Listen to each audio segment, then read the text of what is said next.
സമൂഹത്തിലെ മുസ്ലിം സ്ത്രീകൾക്ക് ആത്മാഭിമാനത്തോടുകൂടി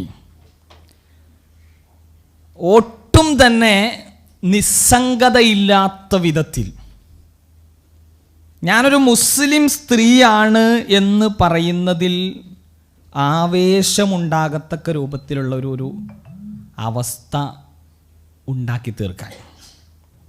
ഇത് നോക്കൂ, നമ്മൾ മുൻകാലങ്ങളിലേക്കൊക്കെ നോക്കിക്കഴിഞ്ഞാൽ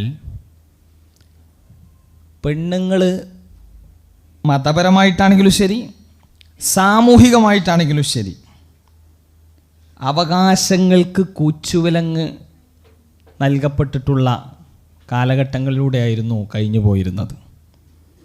അത് മുസ്ലിം സമൂഹത്തിനകത്തും ഉണ്ടായിരുന്നു.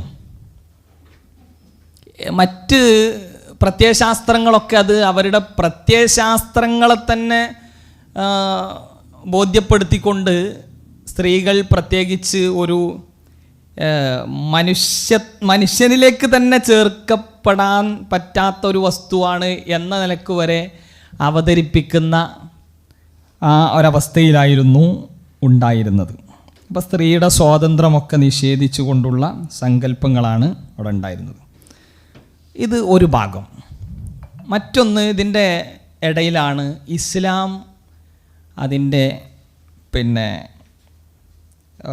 കൃത്യമായൊരു റൂട്ട് വരച്ച് കാണിച്ചു കൊടുക്കുന്നത്. പുതിയ കാലത്ത് ക്യാമ്പസുകളിൽ നിന്നാണെങ്കിലും ശരി, ഈ സോഷ്യൽ മീഡിയകളിൽ നിന്നും സാമൂഹിക പരിസരങ്ങളിൽ നിന്നൊക്കെ ഇപ്പോൾ പാർട്ടിക്കാരൊക്കെ എല്ലാ പാർട്ടിക്കാരും പിന്നാലെ നടക്കണം. എന്താണ്, ഓരോരുത്തരെയും ചാക്കിലിടാൻ വേണ്ടി വ്യത്യസ്ത ഈ മെത്തഡോളജികൾ ഉപയോഗപ്പെടുത്തുമല്ലോ, ടെക്നിക്സും ടാറ്റിക്സും ഒക്കെ.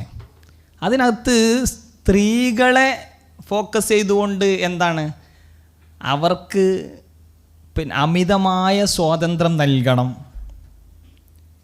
അതായത് സ്വാതന്ത്ര്യം എന്നൊരു ഓമനപ്പേരിട്ടിട്ട് അതിന് എന്തും ഒരു ലൈസൻസും ഇല്ലാതെ മുന്നോട്ട് പോകാം എന്നൊരവസ്ഥയിലേക്ക് എത്തിക്കുന്നതാണ് ഇവിടെ നമ്മൾ കാണുന്നത്. അതായത് സ്ത്രീ പുരുഷനോട് തുല്യമായ ഒരസ്തിത്വം തന്നെ ആയിട്ട് പരിഗണിക്കപ്പെടണം. അതുകൊണ്ട് പുരുഷൻ എന്തൊക്കെ ചെയ്യുന്നുണ്ടോ അതൊക്കെ സ്ത്രീയും ചെയ്യണം. ഇങ്ങനെ ഒരു വിദണ്ഡവാദത്തെ എന്ത് ചെയ്യണം, നിരത്താൻ ശ്രമിക്കുകയാണ്. അപ്പോൾ മുൻകാലത്ത് എന്ത് സംഭവിച്ചു? ഒന്നുമില്ല എന്നുള്ളിടത്ത് നിന്നു. ഇസ്ലാം കുറേ കാര്യങ്ങൾ സ്ത്രീകൾക്ക് അവകാശപ്പെട്ടതാന്ന് പറഞ്ഞു. ഇപ്പോൾ പുതിയ തിയറി അനുസരിച്ച് ഇത് പോരാ, സ്ത്രീയും പുരുഷനും സമത്വം, ജെൻഡർ ഇക്വാലിറ്റി എന്ന ഒരു ലെവലിലേക്ക്. അപ്പോൾ ഒരു ബേസ് നമ്മൾ ഓർത്ത് വെക്കുക. ഇനി നമ്മൾ ഖുർആനിലേക്കാണ് വരുന്നത്. വിശുദ്ധ ഖുർആൻ എന്താണ് സ്ത്രീ എന്ന ഒരു പക്ഷത്ത് നിന്ന് പറയുന്നത്, അങ്ങനെ ഖുർആനിൽ നിന്ന് നമുക്ക് എന്താ വായിക്കാൻ കഴിയുക എന്നുള്ളതിനെക്കുറിച്ചുള്ള ഒരു എത്തിനോട്ടാണ് വളരെ ലഘുവായ രൂപത്തിൽ നമ്മൾ നടത്തി നോക്കുന്നത്. നമുക്കെല്ലാവർക്കും അറിയണ തന്നെയാണ്. അപ്പോൾ സ്ത്രീ ഖുർആനിൽ എന്ന് പറയുമ്പോൾ നമ്മൾ ആദ്യം തന്നെ നമ്മുടെ മനസ്സിലേക്ക് കൊണ്ടുവരേണ്ടത്, ഈ ഭൂമിയിൽ ഞാൻ ഖലീഫയെ നിശ്ചയിക്കുന്നു എന്ന് മലക്കുകളോട് അഭിസംബോധന ചെയ്തല്ലോ അല്ലാഹു സുബ്ഹാനഹു വ തആല. ആ അഭിസംബോധനയുടെ ഭാഗമായി പിന്നീട് മനുഷ്യനെ സൃഷ്ടിച്ച കൂട്ടത്തിൽ മനുഷ്യനെ സൃഷ്ടിച്ചപ്പോൾ ആ മനുഷ്യന് കൂടെ എന്ത് ചെയ്തു, സ്ത്രീയെയും പടച്ചു. അഥവാ ഈ മനുഷ്യവർഗത്തിൽപ്പെട്ട തന്നെയാണ് സ്ത്രീ എന്നതിനെ സാധൂകരിക്കാണ് മനുഷ്യ സൃഷ്ടിപ്പിൻ്റെ തുടക്കത്തിൽ തന്നെ. സ്ത്രീയെ എന്ന് പറഞ്ഞാൽ അവിടെ ഇണയെ എന്ന് പറഞ്ഞാൽ ഇത് ഈ ആയത്തിൻ്റെ അപ്പുറത്ത് ഇത് സ്രഷ്ടാവിനെ സൂക്ഷിക്കുന്നതുമായി ബന്ധപ്പെടുത്തിയിലേക്ക് പരാമർശിക്കുന്നതാണല്ലോ. എന്നാൽ ഞാൻ ഈ ഭൂമുഖത്ത് പിന്നെ വൈദ്കാല റബ്ബുക്കലിൽ മലായിക്കത്തി ഇന്നി ജായിലും ഫിൽ അർളി ഖലീഫ, ഭൂമിയിൽ ഖലീഫയെ ഞാൻ നിശ്ചയിക്കുന്നു, നിയമിക്കുന്നു. അപ്പോൾ ഈ ഖലീഫ എന്ന പദത്തിൽ തൂങ്ങി നമുക്ക് വേറെ വ്യാഖ്യാനങ്ങളിലേക്ക് കൊണ്ടുപോകണില്ല ഇപ്പോൾ തൽക്കാലം. ഖലീഫ എന്ന് പറഞ്ഞു കഴിഞ്ഞാൽ ഇവിടെ തന്നെ ഇങ്ങനെ വന്ന് അതിനൊരു പിന്തുടർച്ച ഉണ്ടായി അങ്ങനെ പോകുന്ന, അങ്ങനെ നിൽക്കാതെ അങ്ങനെ പ്രോസസ്സ് മുന്നോട്ട് പോകുന്ന ഒരു സംഗതിയാണ്. പടച്ചോൻ്റെ ഖലീഫ എന്നുള്ള ആൾക്കല്ലല്ലോ, മീൻസ് അങ്ങനെ ആ ആംഗിളല്ലല്ലോ അത് പറയണത്. പക്ഷെ അവിടെ സൃഷ്ടിക്കുന്ന സമയത്ത് എന്തു ചെയ്യാണ്, ആ സൃഷ്ടിപ്പിൽ തന്നെയും മനുഷ്യൻ എന്ന ഗണത്തിൽ ആൺ പെൺ എന്ന രൂപത്തിൽ എന്തു ചെയ്യുന്നു, രണ്ട് സ്വത്വങ്ങൾ രൂപപ്പെടുന്നു. അഥവാ ഒരു ഭൂമിയിലേക്ക് സൃഷ്ടിച്ചത് പുരുഷവർഗത്തെ മാത്രമല്ല. ആ ഒരു മെസ്സേജാണ്, ജസ്റ്റ് മെസ്സേജ്. അപ്പോൾ അവിടെ തന്നെ ആണും പെണ്ണും പിന്നെ മനുഷ്യനിലേക്ക് അല്ലെങ്കിൽ ഖലീഫ എന്ന ദറജയിലേക്ക് എന്ത് ചെയ്യാണ്, സ്രഷ്ടാവ് സന്നിവേശിപ്പിക്കുകയാണ് ഖലീഫ എന്ന ദറജയിലേക്ക്. അതൊന്ന്. ഇനി ഖുർആനിൽ സ്ത്രീയുടെ പദവിയും അവകാശങ്ങളും പറയുന്നിടത്ത് ചേർത്തി പരാമർശിക്കുന്ന ഒരായത്തായിട്ട് നമുക്ക് സൂറത്തു നിസായിലെ ആയത്തിനെ കാണാം. എന്തൊക്കെ തലത്തിൽ ആയത്ത് നോക്കൂ. യാ യുഹന്നാസ്, അല്ലയോ മനുഷ്യന്മാരെ എന്ന് വിളിച്ചുകൊണ്ട് പറയണത് ഇത്തഖൂ റബ്ബക്കും, നിങ്ങളുടെ റബ്ബിനെ നിങ്ങൾ സൂക്ഷിക്കണം. അപ്പം മനുഷ്യരോടുള്ള കൽപ്പനയാണ്, റബ്ബിൻ്റെ ഭാഗത്തു നിന്നുള്ള കൽപ്പനയാണ്. ആണും പെണ്ണൊക്കെ അതിൽ പെടുന്നു. കാരണം മനുഷ്യവർഗത്തെ പടക്കുന്നു എന്ന് പറഞ്ഞ് പടക്കുന്ന സമയത്ത് തന്നെ അവിടെ രണ്ട് കൂട്ടരും ഉണ്ട്, ആണുണ്ട് പെണ്ണുണ്ട്. എന്നിട്ട് പറയണത് എന്താ നോക്കൂ, അല്ലദീ ഖലഖക്കും മിൻ നഫ്സിൻ വാഹിദ വഖലഖ മിൻഹാ സൗജഹ വബസ്സ മിൻഹുമാ റിജാലൻ കസീറൻ വനിസാ വത്തഖുല്ലാഹ അല്ലദീ തസഅലൂന ബിഹി വൽ അർഹം ഇന്നല്ലാഹ കാന അലൈക്കും റഖീബ. ഇതിൽ ആദ്യത്തെ ഭാഗം മാത്രമാണ് നമ്മൾ വിഷയവുമായി ബന്ധപ്പെട്ട് എടുക്കുന്നത്. ഇത്തഖൂ റബ്ബക്കും. അപ്പം നിങ്ങളെ സൃഷ്ടിച്ച നിങ്ങളുടെ റബ്ബിനെ നിങ്ങൾ സൂക്ഷിക്കണമെന്ന് പറയുമ്പോൾ റബ്ബിനെ സൂക്ഷിക്കാനുള്ളിടത്ത് ആണിനും പെണ്ണിനും സമത്വം നൽകുകയാണ്. അപ്പോൾ എവിടെയൊക്കെയാണ് സ്ത്രീയും പുരുഷനും സമത്വം ഉള്ളത് എന്ന് മനസ്സിലാക്കാനും കൂടി നമ്മുടെ ഈ വിഷയാവതരണം പ്രേരകമാവേണ്ടതുണ്ട്. അപ്പോൾ പിന്നെ സ്ത്രീ ഖുർആനിൽ എന്തിനുള്ള സമത്വം അള്ളാഹു നൽകിയിരിക്കുന്നു? ഒന്ന്, ആ സൃഷ്ടിപരമായി മനുഷ്യൻ എന്ന വർഗത്തിൽ സ്ത്രീ ഉൾപ്പെടുന്നു. ഇത് നമുക്കറിയാവുന്ന കാര്യമാണെങ്കിൽ പോലും അത് അങ്ങനെ തന്നെ എന്ത് ചെയ്യാണ്, അങ്ങനെ ഒരു സമൂഹത്തിൻ്റെ ഇടയിൽ പിന്നെ ആ ഒരു ധാരണയൊക്കെ ഈ ഖുർആനൊക്കെ അവതീർണമായി പിന്നെ മുന്നോട്ട് പോയിക്കൊണ്ടിരിക്കുന്ന ഒരു ജനതയിൽ തന്നെ ഈ വിശ്വാസം ഉണ്ടായിരുന്നു മുഹമ്മദ് നബിൻ്റെ കാലത്ത് തന്നെ. അവിടെയൊക്കെ കൃത്യമായിട്ട് പറയാണ്, അങ്ങനെ പടപ്പുകളെ ഈ ലോകത്ത് മനുഷ്യനെ പടക്കുന്ന സമയത്ത് തന്നെ പടച്ചോൻ വിവേചനം കാണിച്ചിട്ടില്ല കേട്ടോ എന്നൊരു തോട്ട് ഇവിടെ തന്നെ കൊടുക്കുകയാണ്. ആ തോട്ട് മാത്രമല്ല, ആരാധന അർപ്പിക്കേണ്ടതും സൂക്ഷ്മത പാലിക്കേണ്ടതും ആണ് ഒറ്റക്കല്ല. മനുഷ്യന്മാരെ ആ ഗണത്തിൽപ്പെടുന്ന ഈ രണ്ട് വിഭാഗവും എന്ത് ചെയ്യണം, അതിന് ബാധ്യത അവർക്ക് രണ്ടു പേർക്കുണ്ട് എന്നാണ്. ഇതിൽ തന്നെ നോക്കൂ, സൃഷ്ടി പ്രക്രിയയിലെ ആ ഒരു തുല്യത അള്ളാഹു പിന്നെ ഈ സൃഷ്ടിയിൽ സ്ത്രീയെയും പുരുഷനെയും ഒക്കെ പിന്നെ സമബാധ്യത നൽകുന്നൊരു വിഷയം, അള്ളാഹുവിനെ സൂക്ഷിക്കേണ്ട വിഷയത്തിൽ അവർ കറക്റ്റായിട്ട് രണ്ട് കൂട്ടരും അങ്ങനെ തന്നെ സൂക്ഷിച്ചോളണം. അപ്പോൾ നമ്മൾ എന്ത് ചെയ്യാണ്, ഇതിൽ കോൺട്രഡിക്ഷൻ ഉണ്ടാകുന്ന വിഷയങ്ങളെ ആ കോൺട്രഡിക്ഷൻ്റെ ഒരു തലം ഉണ്ടാവും. ഈ പിന്നെ ഈ അഭിപ്രായ വ്യത്യാസങ്ങൾ ഉണ്ടാകുന്നതിൻ്റെ ഒരു തലം ഉണ്ടാവും. ആ തലങ്ങളിൽ നമ്മൾ വെക്കേണ്ട അടിസ്ഥാനത്തെ നമ്മൾ പഠിക്കണം.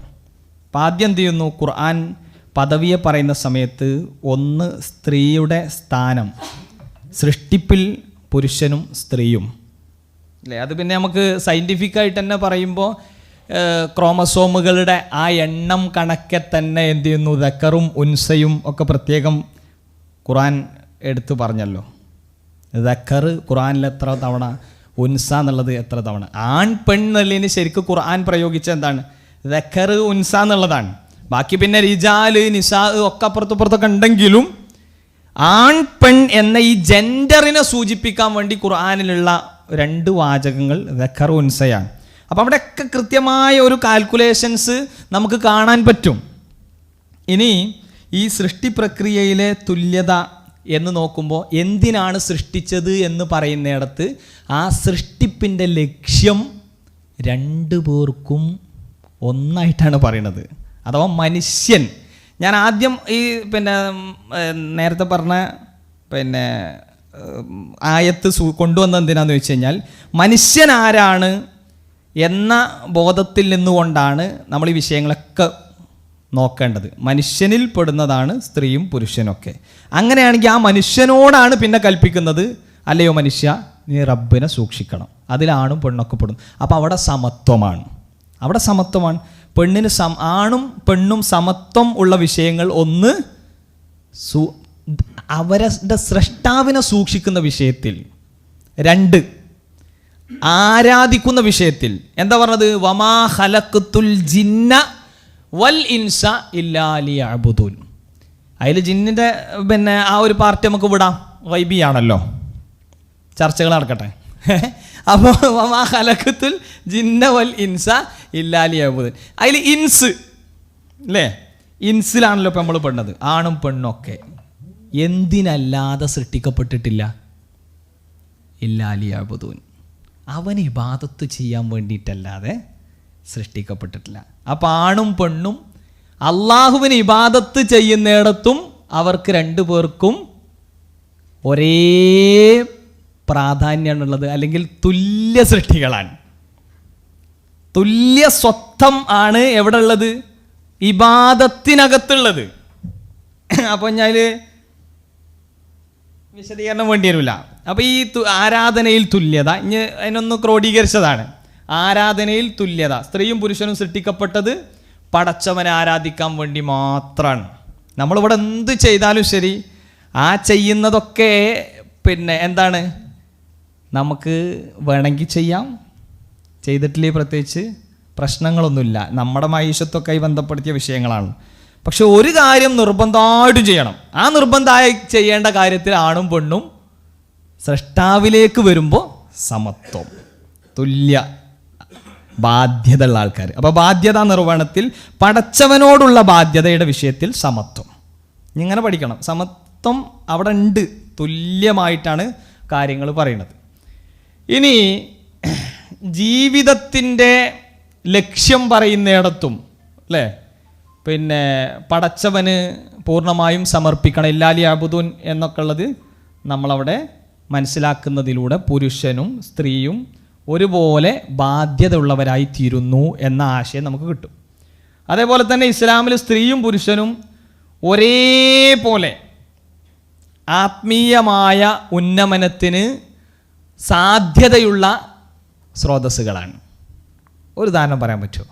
ഖുർആൻ തന്നെ പറഞ്ഞ, ഞാനതിൽ ആയത്ത് കൊടുത്തിട്ടില്ല, സൂറത്തു നഹ്ലിൽ അല്ലേ 97-ാമത്തെ ആയത്തിൽ മൻ അമില സ്വാലിഹൻ മിൻ ദക്കരിൻ ഔ ഉൻസ. നോക്ക് അവിടെ എന്താ പറഞ്ഞത്? ആൺ പെൺ ആര് ചെയ്താലും അമലു സ്വാലിഹാത്താണോ ഫലനുഹിയന്നഹു ഹയാത്തൻ ത്വയ്യിബ. അതുകൊണ്ട് അവർക്ക് നല്ലൊരു ജീവിതത്തെ കെട്ടിപ്പടുക്കാൻ കഴിയും. മനോഹരമായ ആശയം. അപ്പോൾ എന്തിലൊക്കെ സമത്വം? പ്രതിഫലത്തിൽ സമത്വം. അഥവാ ഒറ്റ വാക്കിൽ പറയാം, സ്രഷ്ടാവുമായി ബന്ധപ്പെട്ട് കിടക്കുന്ന ബാധ്യതാ നിർവഹണത്തിൽ, സ്രഷ്ടാവ് സൃഷ്ടിച്ചതിൻ്റെ ലക്ഷ്യത്തിൻ്റെ കാര്യത്തിൽ, സ്രഷ്ടാവിൽ നിന്ന് ലഭ്യമാകുന്ന പ്രതിഫലത്തിൻ്റെ വിഷയത്തിൽ, ഈ 3 പ്രധാനപ്പെട്ട ഏരിയകളിലും തുടക്കം, ജീവിതം, മരണാനന്തരം, 3ഇടത്തും സ്രഷ്ടാവുമായി കണക്റ്റ് ചെയ്യുന്ന മേഖലയിൽ ആണും പെണ്ണും തുല്യരാണ്. ഇതിനപ്പുറത്ത് വേണം, ആണും പെണ്ണും തുല്യരാണ്. അപ്പോൾ റബ്ബ് ഒരു വേർതിരിവ് ഈ വിഷയത്തിൽ കാണിച്ചില്ല. എന്നാൽ നമ്മൾ എന്ത് ചെയ്യേണ്ടതുണ്ട്? എന്തുകൊണ്ട് ഇനി ബാക്കി വിഷയങ്ങളിൽ വേരിയേഷൻസ് എന്നുള്ളതിനെക്കുറിച്ച് പഠിക്കേണ്ടതുണ്ട്. ഇതൊരൊറ്റ ചർച്ചയിൽ തീരുന്ന വിഷയമല്ല. ഞാൻ ഇന്ന് ഇവിടെ പറയുന്നത് ഇതിലെ ഒരു ചെറിയ വശം മാത്രമാണ്. എന്തൊക്കെ പദവികൾ ഏതൊക്കെ നിലക്ക് ഭൗതികമായിട്ടും സാമൂഹികമായിട്ടും ഒക്കെ അങ്ങനെ ആ നിലക്ക് എന്തൊക്കെ പദവികൾ ഉണ്ട് എന്നുള്ളതിനെക്കുറിച്ച് ഒന്ന് പറഞ്ഞൊപ്പിക്കാനാണ് ശ്രമിക്കുന്നത്. എന്നാൽ ഇതിൽ ആക്ഷേപാർഹമായി വരുന്ന നമ്മൾ നേരത്തെ 7 പോയിന്റ് തുടക്കത്തിൽ പറഞ്ഞതിനകത്ത് അതിനെ സാധൂകരിക്കേണ്ടുന്നതായ ഒരുപാട് വിഷയങ്ങൾ, സംശയങ്ങൾ, പ്രശ്നങ്ങളായി ചൂണ്ടിക്കാണിക്കുന്നവ അതൊക്കെ വേറെ ചർച്ച ചെയ്യേണ്ടതുണ്ട്. പക്ഷെ ആദ്യത്തെ ഒരു അടിസ്ഥാനപരമായി നമ്മൾക്ക് ഒരു ചെറിയ ഐഡിയ കിട്ടുമ്പോഴാണ് നമുക്ക് എന്ത് ചെയ്യാൻ പറ്റുക, ഈ ബേസിൽ നിന്നുകൊണ്ട് സ്ട്രെസ് ചെയ്യാൻ പറ്റുക. ഇപ്പോൾ സൃഷ്ടിക്കപ്പെട്ട ആദ്യ ദമ്പതിമാർ, ആദ്യ മനുഷ്യന്മാർ ആദം ഹവ്വ. ഇപ്പം ഈ ആദമും ഹവ്വയും ഈ സൃഷ്ടിക്കപ്പെട്ടതിന് ശേഷം അവർക്ക് ഇടയിലേക്ക് പൈശാചിക പ്രേരണയുണ്ടാകുന്നു. അതിൻ്റെ ഭാഗമായി യഥാർത്ഥത്തിൽ അവർ സൃഷ്ടിക്കപ്പെട്ട കേന്ദ്രത്തിലേക്ക് അവരെത്തിച്ചേരുന്നു. അഥവാ ആദമിനെയും ഹവ്വേനെയും സ്വർഗത്തിൽ വെച്ചാണ് സൃഷ്ടിക്കപ്പെട്ടത് എങ്കിലും അവിടുത്തെ കനിയാണൊരു ഭക്ഷിക്കാൻ ശ്രമിച്ചത് എന്നൊക്കെ ഉണ്ടെങ്കിലും ഖുർആൻ വളരെ കൃത്യമായിട്ട് പറയുന്നത് ഭൂമിക്കുള്ളവരാണെന്നാണ്. നമ്മൾ ആ ഭാഗത്തേക്ക് പോകുന്നില്ല. പക്ഷേ ആ ഒരു പരിശീലനത്തിന് വേണ്ടി അവർക്ക് അവിടെ എന്ത് ചെയ്യാണ്, ഒരു പ്രത്യേകമായ ടാസ്ക് കൊടുക്കുകയാണ്. ആ ടാസ്കിൽ ഫെയിലിയർ സംഭവിച്ചപ്പോൾ അവിടെ എന്തായി, അവിടെ ദൈവികമായിട്ടുള്ള ഒരു സൊല്യൂഷൻ അവർക്ക് വന്നെത്തുകയാണ്. ഫതലക്ക ആദമു മിർ റബ്ബിഹി കലിമാത്തിൻ ഫതബ അലൈഹി. അത് ആദം നബിയിലേക്ക് എന്തായി, വെളിപാടായി കിട്ടി. ചില കലിമാത്തുകൾ വെളിപാടായി കിട്ടി. അപ്പോൾ ആ കലിമാത്ത് എന്താന്ന് ഖുർആൻ തന്നെ എന്ത് ചെയ്യുന്നു, ഖുർആൻ കൊണ്ട് തഫ്സീർ ചെയ്യുമ്പോൾ ആ കലിമാത്ത് റബ്ബനാ വലംനാ അംഫുസനാ വഇല്ലം തഗ്ഫിർ ലനാ വതർഹംനാ ലനകൂനന്ന മിനൽ ഖാസിരീൻ. അവിടെ രണ്ടാൾക്കാരും കൂടിയാണ് എന്ത് ചെയ്യുന്നത്, ആ കലിമത്തിനെ ഏറ്റെടുക്കുന്നത്. അപ്പം എന്തായി, ദൈവിക കരുണയിലേക്ക് ഉള്ള ഒരു സാധ്യത എന്ന് പറയുന്നത് ആണിനും പെണ്ണിനുമാണെന്ന് ആദ്യത്തെ 2 മനുഷ്യന്മാർ, ആണും പെണ്ണും, ആണിലൂടെയും പെണ്ണിലൂടെയും പടച്ചവൻ ബോധ്യപ്പെടുത്തി. വളരെ കൃത്യം. അപ്പോൾ ദൈവിക കരുണയിലേക്കുള്ള പാതയിലും നമുക്ക് തുല്യതയാണ്. നേരത്തെ പറഞ്ഞ വിഷയത്തിൻ്റെ തന്നെ സബ്ബായിട്ട് പറയുന്നു എന്ന് മാത്രം. ഇനി ഉത്തരവാദിത്വത്തിലും പാപത്തിലും ഈ ആണും പെണ്ണൊക്കെ തുല്യരാണ്. കാരണം ആദം തെറ്റ് ചെയ്തു, ആദം അലൈഹിസ്സലാം തെറ്റ് ചെയ്തു, ഹവ്വാ ബീവിയും ആ തെറ്റിൻ്റെ ഭാഗമായി. അവർ 2 പേരോടുമാണ് എന്ത് ചെയ്യാൻ പറഞ്ഞത്, 2 പേരോടുമാണ് പാപമോചനം തേടാൻ വേണ്ടി പറഞ്ഞത്. അപ്പോൾ ഉത്തരവാദിത്വത്തിൽ ആണെങ്കിലും ശരി, പാപങ്ങളിലാണെങ്കിലും ശരി, ഒക്കെ ദൈവവുമായി കണക്ട് ചെയ്യുന്ന വിഷയത്തിൽ, നമ്മൾ കഴിഞ്ഞ സ്ലൈഡിലും പറഞ്ഞ വിഷയം തന്നെ, ദൈവവുമായി കണക്ട് ചെയ്യുന്ന വിഷയത്തിൽ, ഏകനായ പടച്ചവനുമായി കണക്ട് ചെയ്യുന്ന വിഷയത്തിൽ ആണെന്നോ പെണ്ണെന്നോ വ്യത്യാസമില്ല. അവിടെ പാലിക്കേണ്ട കാര്യങ്ങൾ നിർബന്ധമായും പാലിച്ചു കൊള്ളണം. അരുതായ്മകളിൽ നിന്ന് വിട്ടു നിൽക്കുകയും സൽക്കർമ്മങ്ങളെ ഏറ്റെടുക്കുകയും ചെയ്യണം. അതാണ് മാത്രം ഏറ്റെടുത്താൽ പോരാ. ഇനി ആ ചിന്തയിൽ നിന്നാണ് പെണ്ണ് പള്ളിയിൽ പോകണോ, പെണ്ണിന് മതം പഠിക്കണോ, ബാക്കി വിഷയങ്ങളൊക്കെ ഉൾക്കൊള്ളണോ എന്നുള്ളതൊക്കെ നമ്മുടെ ഉള്ളിലേക്ക് കയറി വരേണ്ടത്. അപ്പോൾ സ്വാഭാവികമായിട്ടും നമ്മുടെ റൂട്ട് ആ നിലക്ക് പോവും. അപ്പോൾ അതിൻ്റെ അനുവാദങ്ങളുടെയും പുണ്യങ്ങളുടെയും ഒക്കെ തലത്തിലൂടെ അങ്ങനെ സഞ്ചരിക്കും.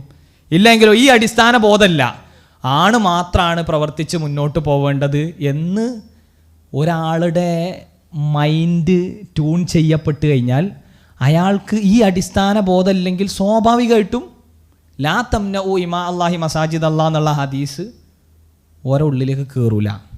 അല്ലെങ്കിൽ യാ അയ്യുഹല്ലദീന ആമനു ഇദാ നൂദി അലി സ്വലാത്തി മീ യൗമിൽ ജുമുഅ എന്ന് പറഞ്ഞാൽ അത് ആണുങ്ങളോട് മാത്രം പറയണമെന്ന് ചിന്തിക്കും. അപ്പോൾ എവിടെ നിന്നാണിത്? സ്രഷ്ടാവുമായി കണക്ട് ചെയ്യുന്ന വിഷയങ്ങളിൽ ആണും പെണ്ണുമൊക്കെ കുറ്റം ചെയ്യുന്നിടത്ത് ഒരേ ശിക്ഷ, സൽക്കർമ്മങ്ങൾ അനുഷ്ഠിക്കുന്നിടത്ത് എന്താണ്? ഒരേ പ്രതിഫലം. ആ തുല്യതയാണത്. എന്നാൽ ചില ഫിസിക്കൽ പ്രോബ്ലംസും കാര്യങ്ങളൊക്കെ വരുന്നത് അത് അതിൻ്റെ ബൈ ആയിട്ട് നമ്മൾ മനസ്സിലാക്കേണ്ട വിഷയങ്ങളാണ്. അവിടെയും ആരോടാണ് കാരുണ്യം കൂടുതൽ എന്നാലോചിച്ച് കഴിഞ്ഞാൽ അത് ഒരു സ്ത്രീ ഭാഗത്തേക്ക് പോകുന്ന രൂപത്തിലാണ് കാണാൻ പറ്റുക. അപ്പോൾ ക്ഷമയും പാപശുദ്ധിയും ഒക്കെ നേടാനുള്ള സമത്വം രണ്ടു കൂട്ടരോടും ചേർത്തിയിട്ടാണ് പറഞ്ഞത്. ഇനി ജീവിതാവകാശങ്ങളെ പറ്റിയിട്ട് പറഞ്ഞപ്പോൾ അവകാശങ്ങളെക്കുറിച്ച് വലിയ രൂപത്തിൽ ചർച്ചകൾ നടക്കുന്ന ഒരു കാലത്ത് നമ്മൾ ജീവിക്കുന്നത്. ഇവിടെ പെണ്ണിൻ്റെ അവകാശങ്ങൾ പറഞ്ഞപ്പോൾ എന്താ പറഞ്ഞത്? വലഹുന്ന, അവർക്കുണ്ട്, അവളുമാർക്കുണ്ട്, മിസ്ലുല്ലദീ അലൈഹിന്ന ബിൽ മഅറൂഫ്, ഇങ്ങക്കുള്ള പോലെ തന്നെ അവർക്കുമുണ്ട്, ന്യായപ്രകാരം അവർക്കും അവകാശങ്ങളുണ്ട്. അപ്പോൾ ജീവിതാവകാശങ്ങളിലും എന്തുണ്ട്? ആണിന് ഉള്ളതുപോലെ പെണ്ണിനും അവകാശങ്ങളുണ്ട് എന്ന് ഖുർആൻ എന്ത് ചെയ്യുന്നു? പരിചയപ്പെടുത്തുകയാണ് ചെയ്യുന്നത്. അപ്പോൾ ജീവിതാവകാശങ്ങളുമായി ബന്ധപ്പെടുത്തിയിട്ടും നമുക്ക് ആ ഒരു തുല്യതയുടെ അല്ലെങ്കിൽ സമത്വത്തിൻ്റെ ആ ഒരു സ്റ്റേജ് നമുക്ക് അനുഭവിക്കാൻ കഴിയും. ഇതൊക്കെ ഖുർആൻ പറയുന്ന വിഷയമാണ്. അപ്പോൾ അതാണ് ആ ഭാഗത്ത് ചേർക്കാനുള്ളത്. ഇനി കുടുംബത്തിലേക്ക് വന്നു കഴിഞ്ഞാൽ കുടുംബവും അതിൻ്റെ സംരക്ഷണവുമൊക്കെ ആയി ബന്ധപ്പെടുത്തി നമ്മളൊന്ന് ഖുർആനിലൂടെ ഊളിയിട്ട് നോക്കിക്കഴിഞ്ഞാൽ വിശ്വാസികൾക്ക് കുടുംബത്തെ സംരക്ഷിക്കാനുള്ള ബാധ്യത കൊടുക്കുന്നത് അത് ആണും പെണ്ണുമൊക്കെ കോമണായി ചെയ്യേണ്ട പരിപാടിയാണ്. അപ്പോൾ അവിടെയും എന്താണ്? തുല്യതയും സമത്വവും തന്നെയാണ് ഖുർആൻ മുന്നോട്ട് വെക്കുന്നത്. എന്താ അവിടെ പറഞ്ഞത്? യാ അയ്യുഹല്ലദീന ആമനു എന്നാണ് പറഞ്ഞത്. അപ്പോൾ ഖുർആൻ്റെ നിങ്ങൾ ഇതിന് മുമ്പുള്ള ചർച്ചകളിലൊക്കെ വന്നിട്ടുണ്ടാവും ഖുർആനിലെ പ്രയോഗങ്ങളുമായി ബന്ധപ്പെടുത്തിയ വിഷയങ്ങളൊക്കെ. അതിൽ എന്നെക്കാൾ കൂടുതൽ അറിയുന്ന ആൾക്കാരാണ് ഇവിടെ ഉള്ളത്. അപ്പോൾ യാ അയ്യുഹല്ലദീന ആമനു എന്ന് പറഞ്ഞാൽ അത് ഒരു ആമായിട്ടുള്ള പ്രയോഗമാണ്, പൊതു സ്വഭാവമാണ് അതിനുള്ളത്. അപ്പോൾ അവിടെ പറയുന്നത് എന്താണ്? ആരൊക്കെ കുടുംബത്തിൽ വിശ്വാസികളുടെ കുടുംബത്തിൽ ആരൊക്കെ ഉണ്ടോ അവർക്കൊക്കെ അത് ബാധകമാണ്. അവിടെയുള്ള ആണ് പെണ്ണ് എല്ലാവരും. യാ അയ്യുഹല്ലദീന ആമനു ഖൂ അൻഫുസകും, നിങ്ങളെ രക്ഷപ്പെടുത്തണം. വ അഹ്ലീക്കും, നിങ്ങളുടെ കുടുംബങ്ങളെയും നിങ്ങൾ രക്ഷപ്പെടുത്തണം. നാറൻ, നരകത്തിൽ നിന്ന്, കത്തിജ്വലിക്കുന്ന നരകത്തിൽ നിന്ന്. പിന്നെ അതിൻ്റെ വിശേഷണങ്ങളാണ് പറയുന്നത്, പറയേണ്ട ആവശ്യമില്ലല്ലോ. വഖൂദു ഹന്നാസു വൽ ഹിജാറ അലൈഹ മലായികത്തുൻ ഗിലാദുൻ ശിദാദ് ലാ യഅ്സൂന അല്ലാഹ മാ അമറഹും വയഫ്അലൂന മാ യുഅ്മറൂൻ. അപ്പോൾ എന്താ ഇവിടെ പറഞ്ഞേ? കുടുംബവും സംരക്ഷണവും എന്ന ഒരു തലത്തിൽ പെണ്ണിന് പുരുഷനെ പോലെ തന്നെ അവിടെ ബാധ്യത ഉണ്ട്. അല്ല, പുരുഷനേക്കാൾ ഒരു പടി മുകളിലാണ് ആ ബാധ്യത എന്നുള്ളത് ഹദീസുകളിലേക്ക് പോയാൽ നമ്മൾ എന്ത് ചെയ്യും? അത് ബോധ്യപ്പെടും. അൽ മർഅതു റാഇയത്തുൻ ഫീ ബൈത്തി സൗജിഹ, കുല്ലുക്കും റായിൻ, എല്ലാവർക്കും ഉത്തരവാദിത്തമുണ്ട്. പക്ഷെ കുടുംബത്തിൻ്റെ ഉത്തരവാദിത്തം ഒരു വേള ഒരു പടി മുന്നിൽ നിൽക്കുന്നത് പെണ്ണിനാണ്. ആ ഉത്തരവാദിത്തങ്ങളുടെ ആ ഒരു വലിയ ടാസ്ക് കിടക്കുന്നത് അവിടെയാണ്. അപ്പോൾ ഇനി നമ്മൾ സ്ത്രീകളുടെ ഈ ശാരീരിക പ്രകൃതിയിൽ തന്നെ എന്തുണ്ട്? പ്രത്യേകമായ മൾട്ടി ടാസ്കിങ്ങുമായി ബന്ധപ്പെടുത്തിയിട്ടുള്ള പ്രത്യേക ഒരു ഭാഗം അവിടെയാണ് എന്ത് ചെയ്യുന്നത്? കൂടുതൽ പ്രതിധ്വനിച്ച് നിൽക്കുന്നത്. എന്നാൽ അതോടൊപ്പം തന്നെ വലിയ ടാസ്കുകൾ ഇപ്പോൾ കഴിഞ്ഞ 2-3 ആഴ്ചകൾക്ക് മുമ്പ് അല്ലെങ്കിൽ ഒരു മാസത്തിനൊക്കെ മുമ്പ് തന്നെ പിന്നെ ഈ വലിയ സ്ട്രെസ്സ് വരുന്ന, മെൻ്റലി ഡിപ്രസ്ഡ് ആകുന്ന വിധത്തിലുള്ള അത്തരം വലിയ പിന്നെ ടാസ്കുകൾ, പിന്നെ അത്തരത്തിലുള്ള വലിയ വർക്കിൻ്റെ ലോഡൊക്കെ വരുന്ന സമയത്ത് പെണ്ണുങ്ങൾക്കത് ചെയ്യാൻ ഉള്ള ബുദ്ധിമുട്ട് അനുഭവപ്പെടുന്നതിൻ്റെ കാരണം എന്താണെന്ന് വെച്ച് കഴിഞ്ഞാൽ അവർക്ക് ഒരേ സമയം കുറേ കാര്യത്തിൽ കോൺസെൻട്രേറ്റ് ചെയ്യാൻ പറ്റും. ആ നിലക്കാണ് അവരുടെ പിന്നെ ഈ ശാരീരിക ഘടനയുള്ളത്. പുരുഷന്മാരെക്കാൾ ഒരേ സമയം നിങ്ങൾ ആലോചിച്ച് നോക്കും, നമ്മൾ വീട്ടിൽ നമ്മൾ പിന്നെ പുരുഷന്മാരുടെ ഭാഗത്ത് നിന്ന് എങ്ങനെ ആലോചിച്ചാലും ഒരു ദിവസം ഭാര്യ വീട്ടിലില്ല അല്ലെങ്കിൽ പിന്നെ ഉമ്മ വീട്ടിലില്ല എങ്കിൽ നമ്മൾക്കത് ബോധ്യപ്പെടും അല്ലേ. അതിന് വേറെ തിയറിയും സൈക്കോളജി ഒന്നും പഠിക്കേണ്ട ആവശ്യമില്ല. അതൊരു ഭാഗമാണ്. പക്ഷേ പിന്നെ സ്ത്രീയെ സംബന്ധിച്ചിടത്തോളം കൂടുതൽ പിന്നെ സ്ട്രെസ്സ് വരുന്ന കാര്യം കൂടി അതിൻ്റെ ഉള്ളിൽ വരുമ്പോൾ സ്വാഭാവികമായിട്ടും മറ്റേന്ന് മുഴുവനും പിന്നെ ചിന്തകൾ മാറി പെട്ടെന്ന് വയലൻ്റ് ആവുകയും അതല്ലെങ്കിൽ പെട്ടെന്ന് മൈൻഡ് മാറിപ്പോവുകയും ചെയ്യുന്ന രൂപവും ഇതിൻ്റെ ഈ പ്രകൃതിയിലെ ഒരു ലോഫാണത്. ഈ സൃഷ്ടിപ്പിൻ്റെ ഹുലിക്കൽ ഇൻസാനു ദഈഫ എന്ന് പറഞ്ഞല്ലോ, ആ നിലക്കാണ് അതിനെ മനസ്സിലാക്കേണ്ടതുള്ളൂ. അപ്പം അതുകൊണ്ട് ഭാരപ്പെട്ട കനപ്പെട്ട വിഷയങ്ങളൊക്കെ പുരുഷന് മൾട്ടി ടാസ്കിങ് എബിലിറ്റിയോടുകൂടി അല്ല അവൻ്റെ സൃഷ്ടിപ്പ് എങ്കിൽ പോലും പുരുഷനെ സംബന്ധിച്ചിടത്തോളം ഇത് ഏറ്റെടുത്തൊരു സാധനത്തിനെ പൂർത്തീകരിക്കാൻ പറ്റത്തക്ക വിധത്തിലുള്ള ആ ഒരു സ്റ്റെബിലിറ്റി അവിടെ ഉണ്ട്. എന്തെങ്കിലും ഒരു എഴുത്തലോ ബാക്കി നെഗറ്റീവ് അടിക്കലോ ഉള്ള പരിപാടി അല്ല കേട്ടോ അത്, മറിച്ച് ആ ഒരു വിഷയത്തിൻ്റെ ആംഗിളിൽ നിന്ന് മനസ്സിലാക്കാം. കുടുംബവുമായി ബന്ധപ്പെടുത്തിയ വിഷയത്തിൽ അവിടെയാണ് ഒരു പെണ്ണിനെ സംബന്ധിച്ചിടത്തോളം വലിയ ഉത്തരവാദിത്തമുള്ളത്. അതിൻ്റെ അർത്ഥം ബാക്കിയുള്ളിടത്തൊന്നും അവളൊന്നും ചെയ്യാൻ പാടില്ല എന്നല്ല. ഉത്തരവാദിത്തത്തിൻ്റെ ചോദ്യം ചെയ്യപ്പെടലിൻ്റെ വലിയൊരു തലം പെണ്ണിന് എവിടെയാണ് കൂടുതലുള്ളത്? സ്ത്രീക്ക് കുടുംബത്തിൻ്റെ വിഷയത്തിൽ. അത് വലിയൊരു ടാസ്ക്കാണ്, വലിയൊരു ബാധ്യതയായിട്ടാണ് പരിചയപ്പെടുത്തുന്നത്.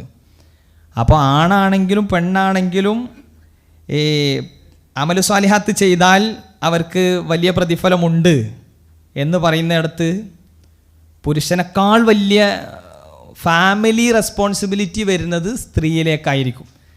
അപ്പോൾ ഒരു വർക്കിംഗ് പിന്നെ ലേഡി ആണെന്നുണ്ടെങ്കിൽ കുടുംബത്തിലെ കാര്യം നടക്കാത്ത വിധത്തിൽ ആ വർക്കിലേക്ക് പിന്നെ പ്രൊജക്റ്റഡ് ആവുകയാണെന്നുണ്ടെങ്കിൽ, വർക്കിലേക്ക് ഫുള്ളി ഫോക്കസ്ഡ് ആവുകയാണെന്നുണ്ടെങ്കിൽ അവിടെ സ്ത്രീക്ക് ദൈവവുമായി കണക്ട് ചെയ്ത ആ സമത്വത്തിൻ്റെ വിഷയം വരുമ്പോൾ, കാര്യം ക്ലിയർ അല്ലേ? ആ പിന്നെ വിഷയം കടന്നു വരുമ്പോൾ അവിടെ അവൾക്ക് വലിയ പ്രയാസം നേരിടേണ്ടി വരും. അപ്പോൾ അതാണ് ഇസ്ലാമിൻ്റെ കൺസെപ്റ്റ് എന്ന് പറയുന്നത്. അപ്പോൾ സ്ത്രീക്ക് കുടുംബത്തിൻ്റെ സംരക്ഷണം എന്ന് പറയുന്നത് ഒരു വലിയ ബാധ്യതയാണ്. അത് പുരുഷനും ആ ബാധ്യത ഉണ്ട്. അപ്പോൾ ആ നിലക്ക് കുടുംബത്തെ നരകത്തിൽ നിന്ന് രക്ഷപ്പെടുത്തുക, മരണാനന്തര ജീവിതത്തിൽ അനുഭവഭേദ്യമാകാൻ ഉള്ളതായ സ്വർഗ നരകങ്ങളിൽ സ്വർഗം ലഭ്യമാകാൻ ആവശ്യമായ പണിയെടുക്കുകയും നരകമോചനത്തിനാവശ്യമായ മുൻകരുതലുകൾ, അതിനു വേണ്ടതായിട്ടുള്ള തർബിയത്ത്, തസ്കിയത്ത്, ഇതിൻ്റെയൊക്കെ തലങ്ങളിൽ നിന്നുകൊണ്ട് കുട്ടികളെ മോൾഡ് ചെയ്തെടുക്കൽ. അപ്പോൾ ഈ പണിയൊക്കെ ചിലപ്പോൾ എന്ത് ചെയ്യുന്നുണ്ടാവും? പുറത്ത് നടക്കുന്നുണ്ടാകും. ഇതേ പണിയായിരിക്കും ചിലപ്പോൾ പിന്നെ ഒരു സ്ത്രീ പുറത്ത് പോയിട്ട് ചെയ്യുന്നുണ്ടാകുക. സ്വന്തമായി അക്കാഡമിയൊക്കെ തുടങ്ങിയിട്ട് ഈ തെർബിയത്തും തസ്കിയത്തൊക്കെ ബാക്കിയുള്ളവർക്ക് കൊടുക്കണ പണിയായിരിക്കും ചെയ്യുന്നത്. പക്ഷെ ആ സ്ത്രീയെ സംബന്ധിച്ചിടത്തോളം അത് ചെയ്യുന്നതിന് പ്രതിഫലം കിട്ടണം എന്നുണ്ടെങ്കിൽ എന്ത് ചെയ്യണം? ഇവിടെ സ്ത്രീയും പുരുഷനൊക്കെ, പക്ഷെ കുറച്ചുകൂടി ഉത്തരവാദിത്തം കൂടുതലാണ് കുടുംബത്തിൻ്റെ വിഷയത്തിൽ. ആർക്ക്? സ്ത്രീക്ക്. എന്നാൽ പിന്നെ ബാക്കി ഭൗതിക സാഹചര്യങ്ങൾ ഒരുക്കുന്നിടത്ത് മഈഷത്തുമായി ബന്ധപ്പെടുത്തിയ, റിസ്ക് സമ്പാദനവുമായി ബന്ധപ്പെടുത്തിയ വിഷയത്തിൽ ഒരു മെജോറിറ്റി പിന്നെ എന്ന് പറയുന്നത്, അല്ലെങ്കിൽ അതിൽ ബാധ്യതയായിട്ടുള്ളത് പുരുഷന് മാത്രമാണ്. നമ്മളെ വിഷയത്തിൽ ബാക്കി വരുന്നുണ്ട്. സ്ത്രീയെ സംബന്ധിച്ചിടത്തോളം പക്കാ ഒരു പ്രൊട്ടക്ഷൻ്റെ അല്ലെങ്കിൽ പൂർണ്ണമായ ഒരു പിന്നെ സെൽഫ് സഫിഷ്യൻസി എന്നൊക്കെ പറയാൻ പറ്റുമോ? അത് പടച്ചോനിലേക്ക് ചേർത്തി പറയുന്ന ആ അർത്ഥത്തിലല്ല, അല്ലാതെ ഒരു സ്വയം പര്യാപ്തത ഉണ്ടാക്കിയെടുക്കാൻ പറ്റുന്നൊരു സ്വാതന്ത്ര്യം പടച്ചോൻ തന്നിട്ടുണ്ട്. അതായത് ഒരു പിന്നെ ഏതെങ്കിലും നിലക്ക് പറയണമല്ല. അത് അങ്ങനെ തന്നെ നമ്മൾ ആ സ്ലൈഡുകൾ ഇങ്ങനെ നോക്കിയാൽ തന്നെ നമുക്ക് ബോധ്യപ്പെടും. കുടുംബത്തിൻ്റെ സംരക്ഷണം രണ്ട് കൂട്ടർക്കും അതിലും തുല്യാവകാശമാണുള്ളത്. അവിടെ പെണ്ണിന് ബാധ്യതയും ഉത്തരവാദിത്വവും കുറച്ച് കൂടുതലാണ് എന്ന് മാത്രം അല്ലേ. അപ്പോൾ അത് ഒന്നും കൂടി അതിനെ സോർട്ട് ഔട്ട് ചെയ്ത വിഷയമാണ് കുടുംബ സംരക്ഷണത്തിൽ പങ്ക് എന്ന് പറയുന്നത്. കുടുംബത്തിലെ ഉമ്മ, ഭാര്യ എന്നൊക്കെ നിലയിൽ മാനസികമായ തലങ്ങളെ ഉയർത്തുന്നതിനും ധാർമ്മികത കൃത്യമായി ഊട്ടിയുറപ്പിക്കുന്നതിനുമൊക്കെ നിർണായകമായ പങ്കാണ് വഹിക്കുന്നത്. അതേപോലെ തന്നെ കുട്ടികളിൽ മതപരമായ അറിവും ധാർമ്മിക മൂല്യങ്ങളൊക്കെ സംരക്ഷിക്കുക എന്നുള്ള ഉത്തരവാദിത്തത്തിൽ വലിയ പങ്കുണ്ട്. നമ്മൾ നേരത്തെ പറഞ്ഞ വിഷയം തന്നെയാണ്, അത് ഇനി സ്ലൈഡ് വായിക്കുന്നത് മാത്രം. കുടുംബ ഭദ്രതയിലേക്കുള്ള വലിയൊരു പിന്തുണയാണ് യഥാർത്ഥത്തിൽ സ്ത്രീ എന്ന നിലക്ക് അവൾ നിർവഹിക്കേണ്ടത്. കുടുംബത്തിൻ്റെ ഒരു ആശ്വാസം, കുടുംബത്തിൻ്റെ ഒരു സമാധാനം, ഇതൊക്കെ ഒരു പെണ്ണ് അല്ലേ, ഒരു പെണ്ണ് വീടിൻ്റെ വിളക്കാണ് എന്നൊക്കെ പറയുന്നത് ആ അർത്ഥത്തിലായിരിക്കണം. ഇനി മറ്റൊരു പദവിയാണ് സ്ത്രീയിലേക്ക് വന്നു ചേരുന്നത്. കുടുംബത്തിലെ ഒരംഗം എന്ന നിലക്ക് ഉള്ള പദവിയെ പറ്റി നമ്മൾ പറഞ്ഞു. അതിനെ ചേർത്തി വായിക്കേണ്ട ഒരു വിഷയമാണ് മാതൃത്വം എന്നുള്ളത്. അത് പുരുഷനില്ല, ആ പദവി പുരുഷനില്ല. അപ്പം മാതൃത്വം എന്ന് പറയുന്നത്, ആ മാതൃത്വത്തിൻ്റെ മഹത്വത്തെ എന്ത് ചെയ്യാൻ പറ്റണം, ഒരു സ്ത്രീക്ക് ഉൾക്കൊള്ളാൻ പറ്റണം. അത് ആസ്വദിക്കാനും അനുഭവിക്കാനും അതിലെ ബാധ്യതാ നിർവഹണത്തെ പൂർണ്ണമായി പൂർത്തീകരിക്കാനും സാധിക്കേണ്ടതുണ്ട്. അപ്പോൾ അവിടെ ശ്രദ്ധയുണ്ടാകണം, ശ്രദ്ധയും ത്യാഗവും അവിടെ ആവശ്യമായി വരുന്നുണ്ട്. അപ്പോൾ ഈ ത്യാഗത്തിലൂടെയൊന്നും ഒരു പെണ്ണും എന്ത് ചെയ്യുന്നില്ല, അവൾ മടുപ്പനുഭവപ്പെടുന്നില്ല അവൾക്ക്. അപ്പോൾ ആ ശാരീരിക പ്രകൃതിയിൽ ഊട്ടപ്പെട്ടിട്ടുള്ള വിഷയം അവിടെ ഉണ്ട്. അതേപോലെ തന്നെ അവളിലേക്ക് വന്നു ചേരുന്ന ചില പദവികളുണ്ട്. അവളെ ഒരു വലിയ സ്ഥാനത്തേക്ക് കൊണ്ടുപോകുന്ന ഒരവസ്ഥാവിശേഷം അവിടെ ഉണ്ട്. അപ്പോൾ മാതൃത്വത്തിൻ്റെ മഹത്വം, ശ്രദ്ധയും ത്യാഗവും ഉണ്ടാകുന്ന അവസ്ഥ, ജീവിതത്തിൻ്റെ തുടക്കം മുതൽ ഒരു ഉമ്മയുടെ സംരക്ഷണവും സേവനവുമൊക്കെ എന്ത് ചെയ്യുന്നുണ്ട്, ഏതൊരാളും ആഗ്രഹിക്കുന്നുണ്ട്. അതൊരു അടിയന്തര പ്രാധാന്യമുള്ള വിഷയമാണ്.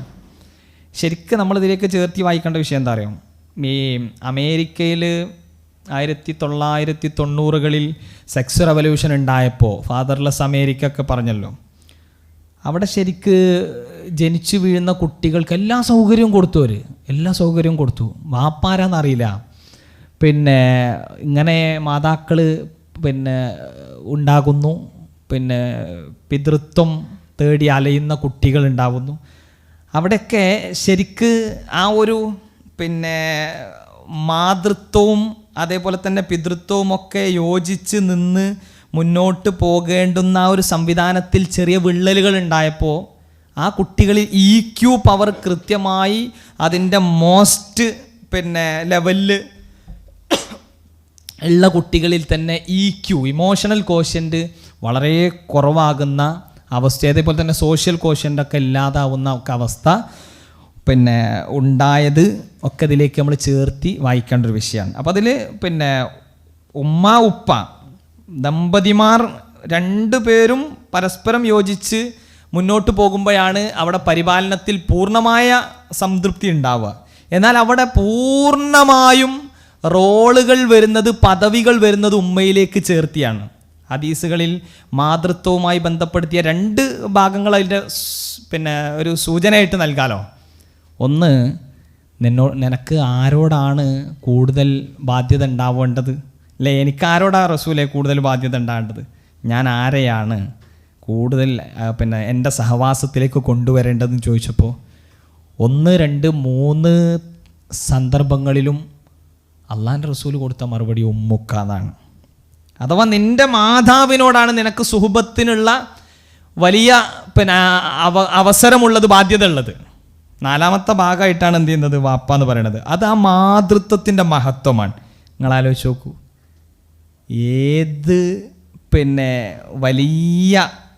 ഏത് വലിയ ഒരു ഇൻവെൻറ്ററുടെയും ഒരു ബാക്ക് സപ്പോർട്ട് എന്ന് പറയുന്നത് ഉമ്മയാണ്. ആ മാതൃത്വം നൽകി ആദരിക്കപ്പെട്ടവർ ആരാണ്? സ്ത്രീകളാണ്. അപ്പോൾ ആ മാതൃത്വത്തിൻ്റെ മാധുര്യം അനുഭവിക്കേണ്ടതില്ല എന്ന് പറയുന്ന ഒരവസ്ഥയിലാണ് പുതിയ കാലത്ത് എന്ത് ചെയ്യുന്നത് പോയിക്കൊണ്ടിരിക്കുന്നത്, കുടുംബ വ്യവസ്ഥയൊക്കെ തകർക്കുന്ന ഒരവസ്ഥയിൽ. അപ്പോൾ ഇതിനെ പോസിറ്റീവ് ആംഗിളിൽ നിന്നുകൊണ്ട് മനസ്സിലാക്കാൻ നമുക്ക് സാധിക്കണം എന്നാണ് പറഞ്ഞു വരുന്നത്. അപ്പോൾ മാതൃത്വത്തിലൂടെ ഉണ്ടാകുന്ന പിന്നെ വിശാലമായ തലത്തിൽ വന്നു ചേരുന്ന പദവി, അൽ ജന്നത്തു തഹ്ത അഖ്ദാമിൽ ഉമ്മഹാത്ത്, മാതാക്കളുടെ കാൽ ചുവട്ടിലാണ് സ്വർഗം എന്ന് പ്രവാചകൻ സല്ലല്ലാഹു അലൈഹി വസല്ലം തങ്ങൾ പറയുന്നു. അപ്പോൾ അത്രത്തോളം വിശാലമായിട്ടുള്ള ദൈവീക പ്രതിഫലത്തിൻ്റെ ഒരു അടിത്തറയായിട്ട് പരിചയപ്പെടുത്തുകയാണ് മാതൃ സ്നേഹം അല്ലെങ്കിൽ മാതൃപരിപാലനം. ആ പരിപാലനം പിന്നെ എന്ത് ചെയ്യുക, ആ പരിപാലനം പിന്നെ മറ്റുള്ളവരിൽ നിന്ന് ലഭ്യമാകുന്നത് ആർക്കാണ്? ഒരു ഉമ്മാക്കാണ്. അപ്പോൾ ആ ഉമ്മയുടെ ആ പദവി, ഉമ്മയുടെ ദർജയിലേക്ക് എത്തുമ്പോൾ അനുഭവിക്കുന്ന പദവി. ഇനി വിവാഹത്തിലൂടെ നമ്മളിപ്പോൾ 4-5 പോയിന്റുകളാണ് പറഞ്ഞത്. സൃഷ്ടിപ്പ്, ആരാധനയുമായി ബന്ധപ്പെട്ടത്, പാപത്തിലെ തുല്യത, പിന്നെ ഈ പറഞ്ഞതുപോലെ കുടുംബത്തിൻ്റെ സംരക്ഷണത്തിലുള്ള പിന്നെ ആണും പെണ്ണും സമത്വമാകുന്ന മേഖല, മാതൃത്വം എന്ന നിലക്ക് പെണ്ണ് മാത്രം ഉയരുന്ന അവസ്ഥ. ഇപ്പോൾ ഇവിടെ പ്ലസ് ആയിരിക്കാം വരുന്നത്, ഇസ്ലാമിക ദൃഷ്ട്യ പ്ലസ് വരുന്നത് പെണ്ണിലേക്കാണ്. പക്ഷെ നമ്മൾ കൃത്യമായിട്ട് ആലോചിക്കണം വിഷയങ്ങൾ എങ്ങനെയൊക്കെയാണ് മുന്നോട്ട് പോകണത് എന്നുള്ളത്. ഇനി മറ്റൊരു ഭാഗം വരുന്നത് വിവാഹത്തിലൂടെ ഒരു സ്ത്രീയിലെത്തുന്ന പദവികൾ. ഭാര്യ എന്ന നിലക്ക് എന്ത് ചെയ്യാണ്, പിന്നെ അവളിലേക്ക് ഉത്തരവാദിത്തങ്ങൾ വരുന്നു, അവൾക്ക് പ്രത്യേകമായ പദവി കിട്ടുന്നു. അവർ നിങ്ങളുടെ വസ്ത്രമാണ്, നിങ്ങൾ അവരുടെയും വസ്ത്രമാണ്. ഹുന്ന ലിബാസുല്ലക്കും വാൻതും ലിബാസുല്ലഹുന്ന. അവിടെ എന്ത് കിട്ടി? രണ്ടും ആ ഒരു തുല്യതാബോധം അവിടെയും പരിചയപ്പെടുത്തിയിട്ടുണ്ട്. അപ്പോൾ ഖുർആന് അങ്ങനെ ഒന്നും എന്ത് ചെയ്യില്ല, ഖുർആനിൽ നിന്ന് നമുക്ക് വേറെ വളഞ്ഞൊരു വഴി കിട്ടൂല. പിന്നെ ആൾക്കാർ അങ്ങോട്ടും ഇങ്ങോട്ടൊക്കെ പറയുന്നതും ബാക്കി വിഷയങ്ങളൊക്കെ ഖുർആനുമായി എങ്ങനെ പൊരുത്തപ്പെടുന്നു എന്നുള്ളത് നോക്കിയിട്ട് ബാക്കി വിഷയങ്ങളിലേക്ക് നമുക്ക് നീങ്ങാൻ സാധിക്കേണ്ടതുണ്ട്. അപ്പോൾ വിവാഹത്തിലൂടെ കിട്ടുന്ന കാര്യം എന്ന് പറഞ്ഞു കഴിഞ്ഞാൽ ബാധ്യതാ നിർവഹണത്തിലും അവകാശങ്ങളുടെ വിഷയത്തിലൊക്കെ ആണും പെണ്ണൊക്കെ എന്തുപോലെയാണെന്ന് പറഞ്ഞത്, വസ്ത്രം പോലെ. അത് എന്ത് ചെയ്തിട്ടില്ല, ഹുന്ന ലിബാസുല്ലക്കും വഅൻതും അല്ലേ, വഅൻതും എന്ന് പറഞ്ഞിട്ട് വേറെ ഏതെങ്കിലും വേസ്റ്റ് സാധനത്തിനല്ലല്ലോ പറഞ്ഞു. പിന്നെ വഅൻതും എന്നുള്ളിടത്തും ലിബാസുല്ലഹുന്ന അല്ലേ, നിങ്ങൾ അവർക്ക് എന്തോ ടിഷ്യൂ പേപ്പറാണെന്നാണോ പറഞ്ഞത്? ആണോ?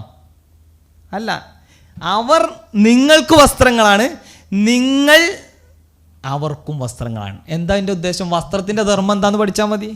വസ്ത്രത്തിൻ്റെ ധർമ്മം എന്താ? അവിടെ ഉത്തരവാദിത്തം നിർവഹിക്കുന്നിടത്ത് ഞാൻ മാത്രം ഇങ്ങനെ ക്ലിക്കായി പോയാൽ പോരാന്ന്. ഞാൻ അങ്ങനെ മുമ്പൊക്കെ വരുമ്പോൾ നമ്മളെപ്പോഴും കേൾക്കാറുള്ള എന്താണ്, ഇതാ പിന്നെ എന്തായിരുന്നു, ഇതാ സർറത്തുക്ക, അവൾ നിന്നെ നോക്കിക്കഴിഞ്ഞാൽ, പിന്നെ അല്ല, ഇതാ നലർത്ത സർറത്തുക്ക, നിന്നെ അവൾ സന്തോഷിപ്പിക്കും. ശരി, എന്നാൽ ഞാനിങ്ങനെ ഞാൻ വരുമ്പോൾ ഓള് പിന്നെ മീൻചളക്കും കയ്യുമ്മലാക്കിയിട്ട് തന്നെ ആയിരിക്കും മുമ്പിൽ നിൽക്കുക. എന്താണ് കാരണം? എന്താ? അതിന് നമുക്ക് അങ്ങോട്ടൊന്നും പറയാൻ ഇല്ല. എന്തുകൊണ്ട്? ഹുന്ന ലിബാസുല്ലക്കും വാൻതുൽ ലിബാസുല്ല ഹുന്ന എന്നാണ് പറഞ്ഞത്. ഞാൻ ഓക്കും അങ്ങനെയാണേ, ഓളെനിക്കും അങ്ങനെ ആകണമെന്നുണ്ടെങ്കിൽ അതിനൊരു പിന്നെ ഇതുണ്ടല്ലോ, അതിൻ്റേതായൊരു തലമുണ്ടല്ലോ. അപ്പം ലിബാസ് എന്താ? വസ്ത്രം എന്ന് പറഞ്ഞാൽ ഒന്ന്, അത് നമുക്ക് സുരക്ഷയാണ്. ഞാൻ ഓൾക്ക് സുരക്ഷയാവണം, ഓളെനിക്കും സുരക്ഷയാവണം. പിന്നെ മറ്റൊന്ന്, അത് ഒട്ടിച്ചേർന്ന് നിൽക്കുന്നതാണ്. ഞാൻ ഓളോട് ഒട്ടിച്ചേർന്ന് നിൽക്കണം, അവൾ എന്നോട് ഒട്ടിച്ചേർന്ന് നിൽക്കും. അതെൻ്റെ സ്വാഭാവികതയാണ്. ഇനി ആ വസ്ത്രവുമായി ബന്ധപ്പെടുത്തി പിന്നെ വേറെ എന്തൊക്കെ അതിലേക്ക് നമുക്ക് അതിൻ്റെ ധർമ്മവുമായിട്ട് ചേർത്തിയിട്ട് പഠിക്കാൻ പറ്റുമോ? കുറേ വിഷയങ്ങളായി തന്നെ ഉണ്ടാവും. അപ്പം എന്ത് ചെയ്യും? ആ തുല്യതാബോധത്തെ നമുക്ക് ഉൾക്കൊള്ളാൻ സാധിക്കും അല്ലേ? ഓക്കെ. അപ്പോൾ ഭാര്യ എന്ന നിലക്ക് അവിടെ ഭാര്യ ഭർത്താവ് എന്നുള്ള നിലക്കൊരു തുല്യതാ ബോധം അവിടെയും വരുന്നുണ്ട്. അപ്പോൾ എങ്ങനെ പിന്നെ യൂണിഫോമിൻ്റെ അല്ല പറഞ്ഞത്, അത് ആ ഇപ്പോൾ ഏതുപോലെയെന്ന് വെച്ച് കഴിഞ്ഞാൽ പിന്നെ അഫലാ യൻദുറൂന ഇലൽ ഇബ്ലി കൈഫ ഖുലിഖത് വൈല സമായി കൈഫ റുഫിയത് വൈലൽ ജിബാലി കൈഫ നുസിബത് വൈലൽ അർളി കൈഫ സുത്തിഹത്, ഭൂമി പരത്തപ്പെട്ടതുപോലെ അല്ലേ എന്ന് പറയുന്ന ഒരു ചോദ്യമാണത്. ഏത് ഹുന്ന ലിബാസുല്ലക്കും അൻതു ലിബാസുല്ലഹുന്ന, നിങ്ങൾ ഓർക്ക് വസ്ത്രമാണ്, ഓരിങ്ങൾക്ക് വസ്ത്രമാണ് എന്ന് പറഞ്ഞു കഴിഞ്ഞാൽ നിങ്ങൾ ഓലൊക്കെ ഇടുന്നത് ഒരേപോലത്തെ വസ്ത്രം എന്നുള്ള നിലക്കോ അല്ലെങ്കിൽ ആ ആംഗിളിലുള്ളൊരു സംഗതിയല്ല, മറിച്ച് നമ്മുടെ അനുഭവമാണ്. നമ്മുടെ അനുഭവം, ഖുർആൻ അനുഭവങ്ങളോടാണ് സംസാരിക്കുന്നത്. നിങ്ങൾ നോക്കണില്ലേ, നിങ്ങൾ ചിന്തിക്കുന്നില്ലേ, നിങ്ങൾ അങ്ങനെ ആവണ്ടേ ഇങ്ങനെ ആവണ്ടേ എന്നൊക്കെ പറയുമ്പോൾ അതൊരു പോയിൻ്റാണ്. ആ നിലക്ക് നമ്മൾ ശ്രദ്ധിക്കാം. ബാക്കി പിന്നെ ഉള്ള കാര്യങ്ങൾ നമുക്ക് എന്ത് ചെയ്യും, നമ്മൾ വസ്ത്രം ധരിക്കുന്നുണ്ട്. അപ്പോൾ വസ്ത്രം എന്താ നമുക്കറിയാലോ, ആ വസ്ത്രം പോലെ ആയിരിക്കണം അവർ നിങ്ങൾക്കും അങ്ങനെ ആവണം. അപ്പം അതിലൂടെ ബോധ്യപ്പെടുത്തുന്ന ഒരു പദവിയുണ്ട്. ഭാര്യ ആകുമ്പോഴാണ് ആ പദവി കിട്ടുന്നത്. ആ പദവി പിന്നെ വന്നു ചേരുന്നത് നിബന്ധനകൾ പാലിക്കപ്പെടുമ്പോഴാണ്, ദൈവിക നിയമങ്ങൾക്ക് വിധേയമായി തീരുമ്പോഴാണ്. അപ്പോൾ അവിടെ ഒരു സന്തോഷവും ആനന്ദവും ഒക്കെ അവിടെ വരുന്നുള്ളതാണ്. അതേപോലെ തന്നെ പിന്നെ വിവാഹത്തിലൂടെ സ്ത്രീയിലെത്തുന്ന പദവി തന്നെയാണ് പിന്നെ മാതാവാകുന്നു, അതേപോലെ തന്നെ പരിപാലകയാകുന്നു, സുഹൃത്തായിത്തീരുന്നു എന്നൊക്കെയുള്ള തലങ്ങൾ വിശദീകരിക്കണില്ല. പിന്നെ ഇനി വിവാഹത്തിലെ അവകാശങ്ങളിലേക്ക് വരുമ്പോഴും അവിടെ നോക്കുങ്ങൾ, വിവാഹത്തിലെ അവകാശങ്ങളിലേക്ക് വരുമ്പോൾ ഒരു പെണ്ണിനാണ് അവിടെ എല്ലാം കിട്ടുന്നത്. നമ്മളെ നാട്ടിൽ നടക്കണ വെച്ചിട്ട് പിന്നെ ആണിനെ ഒക്കെ കിട്ടണതും ഇതാക്കണതൊക്കെ അത് നമുക്ക് തൽക്കാലം അങ്ങോട്ട് പോകണില്ല, ആണുങ്ങളെ നമ്മൾ വിടുകയാണ് ഇവിടുന്ന്. പെണ്ണിൻ്റെ അവകാശങ്ങൾ പറയുന്നിടത്ത് എന്ത് ചെയ്യാണ്, വാത്തുന്നിസാ സ്വതുക്കാത്തിഹിന്ന നിഹിലത്തൻ, നിങ്ങൾ അവർക്ക് എന്ത് ചെയ്യണം, മഹർ കൊടുക്കണം. ഇന്നിപ്പോൾ പിന്നെ ഖുതുബയിൽ സൂചിപ്പിച്ചൊരു വിഷയമായിരുന്നു. ഒരു പിന്നെ വിവാഹ ജീവിതത്തിൽ ചെലവ് എന്ന നിലക്ക് ബാധ്യതയായി വരുന്നത് ചെക്കന് മാത്രമാണ്. ഇന്ന് സമൂഹത്തിൻ്റെ മുമ്പിൽ ഇത് അവതരിപ്പിച്ച് കഴിഞ്ഞാൽ സമൂഹം അത് കേട്ടിരിക്കും, ശരിയാണല്ലേ അങ്ങനെയാണെന്ന്. പക്ഷേ നടക്കുന്നത് മൊത്തം നേരെ തിരിച്ചുമാണ്. ബാധ്യത വരുന്നത് ചെക്കന് മാത്രമാണെന്ന് പറയുമ്പോൾ പെണ്ണിൻ്റെ വീട്ടുകാർക്കാണ് എവിടെ മുതൽ ഇങ്ങനെ തുടങ്ങുക. പിന്നെ എന്താ പറയുക, പെണ്ണൊക്കെ കണ്ട് പിന്നെ വിവാഹാന്വേഷണം കഴിഞ്ഞ് അവിടെ മുതൽ പിന്നെ അങ്ങനെ ഓരോ സാധനങ്ങൾ തുടങ്ങുന്നുണ്ട്. അപ്പം അവിടെ പെണ്ണിന് പ്രത്യേകം എന്ത് ചെയ്യാണ്, അവകാശം വരികയാണ്. ആണിന് പിന്നെ വിവാഹ ജീവിതത്തിൽ ഇങ്ങോട്ടൊന്നും കിട്ടില്ല. അള്ള തരുന്ന ഒരു പാരിതോഷികമേ ഉള്ളൂ. നമ്മൾ അങ്ങോട്ട് മഹർ കൊടുക്കുമ്പോൾ അള്ള രണ്ടാക്കും കൂടിയാണ്. അപ്പോൾ അള്ളാൻ്റെ തരുന്നത് കൃത്യം തുല്യമായ രൂപത്തിൽ, നമ്മൾ കൊടുക്കേണ്ടി വരുന്നത് പുരുഷൻ അങ്ങോട്ട് കൊടുക്കുന്നു, കിട്ടുന്നത് സ്ത്രീക്ക്. എന്നാൽ ഇന്ന് സ്ത്രീകൾ മഹർ ചോദിക്കാൻ റെഡിയല്ല. കാരണം എന്താണ്, എൻ്റെ വാപ്പിയും ഇടങ്ങാറാകണം, എനിക്ക് കാണേണ്ട മഹർ 2 പവന കൊടുത്തു കഴിഞ്ഞാൽ 20 പവൻ ഇങ്ങോട്ട് കിട്ടണം എന്നുള്ളതാണ്. അപ്പോൾ പിന്നെ ഈ ഒരു പിന്നെ യാഥാർത്ഥ്യവും നാട്ടിൽ നടക്കുന്ന വിഷയവും തമ്മിലുള്ള ഈ ഒരു ഫ്ലക്ച്വേഷൻ, എന്തായാലും പറയാം, ഈ വേരിയേഷൻസ് ഒക്കെ ഉണ്ടല്ലോ, ഇതിനെ കൊണ്ട് നമുക്ക് വിഷയം പഠിക്കാൻ പറ്റാത്ത അവസ്ഥ വന്നു. യഥാർത്ഥത്തിൽ പിന്നെ വിവാഹത്തിലൂടെ ആർക്കാ അവകാശം, മഹർ എന്നത് ഒരു പെണ്ണിൻ്റെ അവകാശമാണ്. അത് അവൾ ചോദിക്കുന്നത് കൊടുക്കുകയാണ്. ചോദിക്കാൻ നിന്നാൽ ഇവിടെ കല്യാണമൊന്നും നടക്കലുണ്ടാവില്ല. ആ കോലത്തേക്കാണ് ഇപ്പോൾ കാര്യങ്ങൾ പോകുന്നത്. ഇനി ആനന്ദകരമായൊരു ജീവിതമാണ് എന്ത് ചെയ്യേണ്ടത്, പെണ്ണിന് കിട്ടേണ്ടത്. അപ്പോൾ പെണ്ണിന് അങ്ങോട്ട് കൊടുക്കേണ്ടത് ആ നിലക്കുള്ളതാണ്. ഇനി ധാർമ്മികമായി പരിപാലിക്കേണ്ട ഉത്തരവാദിത്വം, തൻ്റെ ഇണയെ അങ്ങനെ പരിപാലിക്കേണ്ട ഉത്തരവാദിത്വം ആർക്കുണ്ട്, പുരുഷനുണ്ട്. അപ്പോൾ അവിടെയും വന്നു ചേരുന്നത് ഈ പെണ്ണിനെ സംരക്ഷിക്കാൻ ആവശ്യമായ എന്തൊക്കെ കാര്യങ്ങളുണ്ടോ അത് നീ ചെയ്തു കൊള്ളണം എന്ന് പടച്ചവൻ എന്ത് ചെയ്യാണ്, പെണ്ണിൻ്റെ അവകാശത്തിലേക്ക് പറഞ്ഞിട്ടും ആണിൻ്റെ ബാധ്യതയിലേക്ക് ചേർത്തിട്ടും വിഷയം എന്ത് ചെയ്യാണ്, കൊടുക്കുകയാണ്. ഇനി ആ ഒരു പെണ്ണിന് സ്വത്തവകാശം കൊടുക്കുക, ഇതൊക്കെ ഏത് കാലഘട്ടത്തിലാണ് ഖുർആൻ അവതരിപ്പിക്കപ്പെടുന്ന കാലഘട്ടം എന്ന് പറഞ്ഞു കഴിഞ്ഞാൽ പെണ്ണിന് ഒരു സ്വത്തം തന്നെ കൊടുക്കാത്ത, അങ്ങനെ ഒരു എക്സിസ്റ്റൻസ് എന്ന് പറയുന്നതിന് പറ്റിയിട്ടുള്ള ഒരു ധാരണ പോലും ഇല്ലാത്ത ഒരു സമൂഹത്തിലാണ് പറയുന്നത് ലിർരിജാലി നസീബുൻ മിമ്മാ തറക്കൽ വാലിദാനി വൽ അഖറബൂൻ. നിർത്തിയോ? വലിന്നിസാഇ അയ്യൻ, പെണ്ണിനും അതേപോലെ തന്നെ അല്ലേ? അപ്പോൾ പക്ഷേ ആ പെണ്ണിന് കിട്ടുന്നതിൽ, പിന്നെ ഞാൻ പറഞ്ഞു ഇന്ന് നമ്മൾ കോൺട്രഡിക്ഷൻ വിഷയങ്ങളിലേക്കൊന്നും പോണില്ല. ആ കോൺട്രഡിക്ഷൻ ഒരു തലമുണ്ട്. പെണ്ണിന് എന്തുകൊണ്ട് ഒരു പെണ്ണ് മാത്രം ഓഹരിയിൽ വരുന്ന സമയത്ത് പെണ്ണിന് എന്തുകൊണ്ട് പകുതി? പെണ്ണ് മാത്രം ഓഹരിയിൽ വരുമ്പോൾ എന്തുകൊണ്ട് പെണ്ണിന് പകുതി? അത് ആ പെണ്ണ് നിർവഹിക്കേണ്ട ഉത്തരവാദിത്തങ്ങൾ വളരെ കുറവാണ്. ഏത്? സാമ്പത്തിക ബാധ്യത വരുന്ന ഉത്തരവാദിത്തങ്ങൾ വളരെ കുറവാണ്. അപ്പോൾ അവൾക്ക് ഈ ഇസ്ലാം പഠിപ്പിക്കുന്ന അടിസ്ഥാനത്തിൽ ജെൻഡർ ജസ്റ്റിസ് ആണ് ഖുർആനിൻ്റെ താല്പര്യം. എന്നാൽ എവിടൊക്കെ സമത്വം, ഇക്വാലിറ്റി എവിടെയൊക്കെ വരുന്നുണ്ട്? പടച്ചോനുമായി ബന്ധപ്പെട്ട ഒരു വിഷയത്തിലും ജസ്റ്റിസ് എന്നും പറയാൻ പറ്റില്ല, ഇക്വാലിറ്റിയിൽ തന്നെ പോണ്. രണ്ടും സമത്വം. പ്രതിഫലത്തിൻ്റെ വിഷയത്തിൽ സമത്വം, ശിക്ഷയുടെ വിഷയത്തിൽ സമത്വം, പാപങ്ങളിൽ നിന്ന് ഖേദിക്കേണ്ട വിഷയത്തിൽ സമത്വം, എല്ലാ നിലക്കും. എന്നാൽ ഈ പെണ്ണിന് സ്വത്തവകാശം കൊടുക്കുകയാണ് ചെയ്യുന്നത്. പെണ്ണിന് സ്വത്തൊന്നും കൊടുക്കാത്തവിടുന്ന് ഇതാ സ്വത്ത് ഉണ്ട് കേട്ടോ എന്നിട്ടോ ആ സ്വത്ത് പെണ്ണിനി ഓളടുത്തുനിന്ന് മരിച്ചു പോകുമ്പോൾ അവകാശം ബാക്കിയുള്ളവർക്ക് ആകുന്നതല്ലാത്ത ഒരു ബാധ്യത അവളിലേക്ക് ചേർത്തി കൊടുക്കണില്ല. അവിടെയും പെണ്ണിനോട് ഒരു സോഫ്റ്റ് കോർണർ, അഥവാ പെണ്ണിൻ്റേതായ എല്ലാവിധത്തിലുമുള്ള പരിഗണനയും വെച്ചു കൊടുത്തുകൊണ്ടുള്ള ഒരു അവതരണ രീതിയാണ് ഖുർആൻ മുന്നോട്ട് വെക്കുന്നത്. വ്യക്തിപരമായ സ്വത്തിന്മേൽ ഉടമസ്ഥത. ഒരു പെണ്ണ് സ്വന്തമായി ജോലിക്ക് പോയി സമ്പാദിക്കുന്നുവെങ്കിൽ ആ പെണ്ണിൻ്റെ ജോലിയിൽ നിന്നുള്ള വരുമാനം വെച്ചുകൊണ്ട് ഭർത്താവിന് ഹദിയായിട്ട് കൊടുക്കണമെങ്കിൽ കൊടുക്കാം, പക്ഷേ അത് ബാധ്യതയല്ല.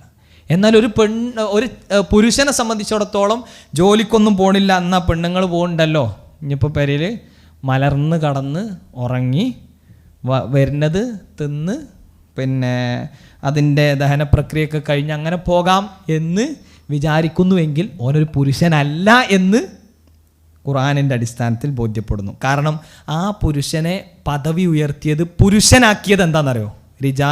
അർരിജാലു ഖവ്വാമൂന അലന്നിസാ വബിമാ അൻഫഖു മിൻ അംവാലിഹിം.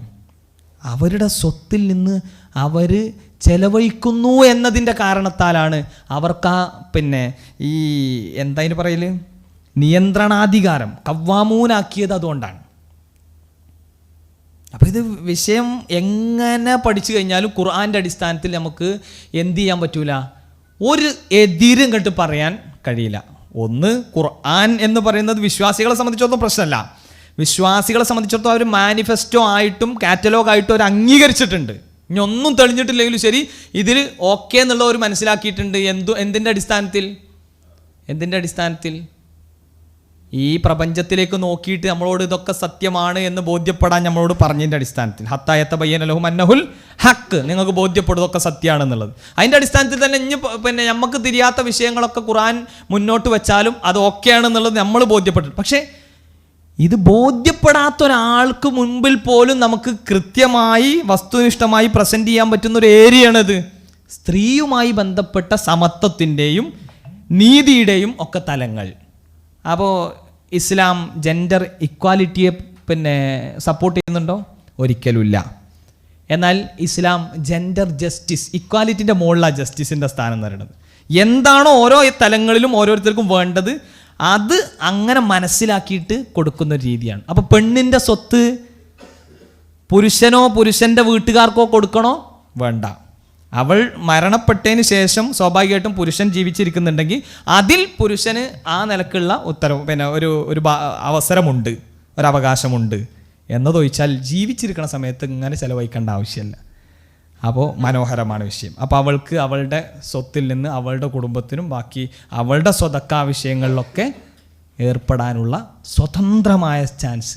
നിങ്ങൾ ഇത് ചേർത്ത് പറയേണ്ട ഒരു വിഷയം എന്താ പറയുക, ഇത് വിഷയവുമായി കണക്ട് ചെയ്തിട്ട് പറയല്ല, മറിച്ച് ഈ പെണ്ണുങ്ങൾ ഇങ്ങനെയൊക്കെ സമ്പാദിച്ചിട്ടും ശരിക്ക് പുരുഷന്മാർ ഉത്തരവാദിത്തങ്ങൾക്കിടയിൽ നിന്നുകൊണ്ടും 10,000-ഉം ലക്ഷങ്ങളും എന്തെങ്കിലുമൊക്കെ വിഷയം വരുമ്പോൾ സംഭാവന ചെയ്യുമ്പോൾ ഇതേ സാലറീഡായിട്ടുള്ള ഈ പിന്നെ അപ്പുറത്തെ ഒരു പെണ്ണ്, ഞാൻ പറയണ മനസ്സിലാണല്ലേ, ആ പെണ്ണിനത് കൊടുക്കാൻ കഴിയണില്ല.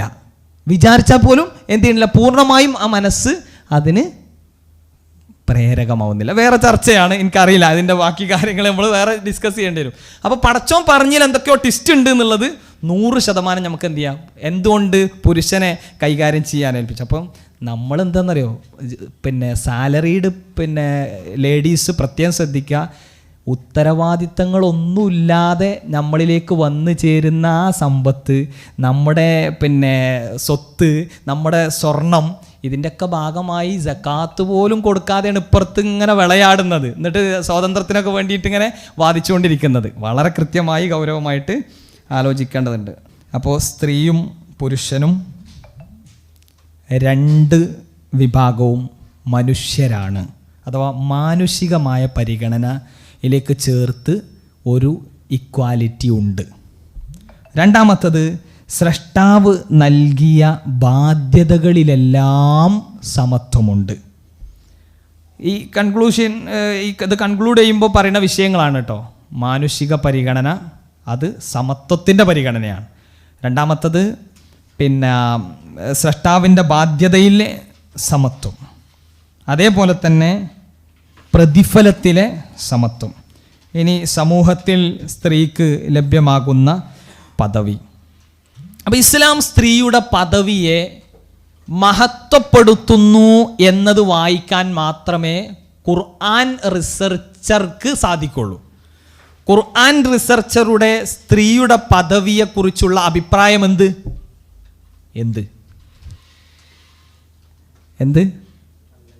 നല്ല അഭിപ്രായം അല്ലേ?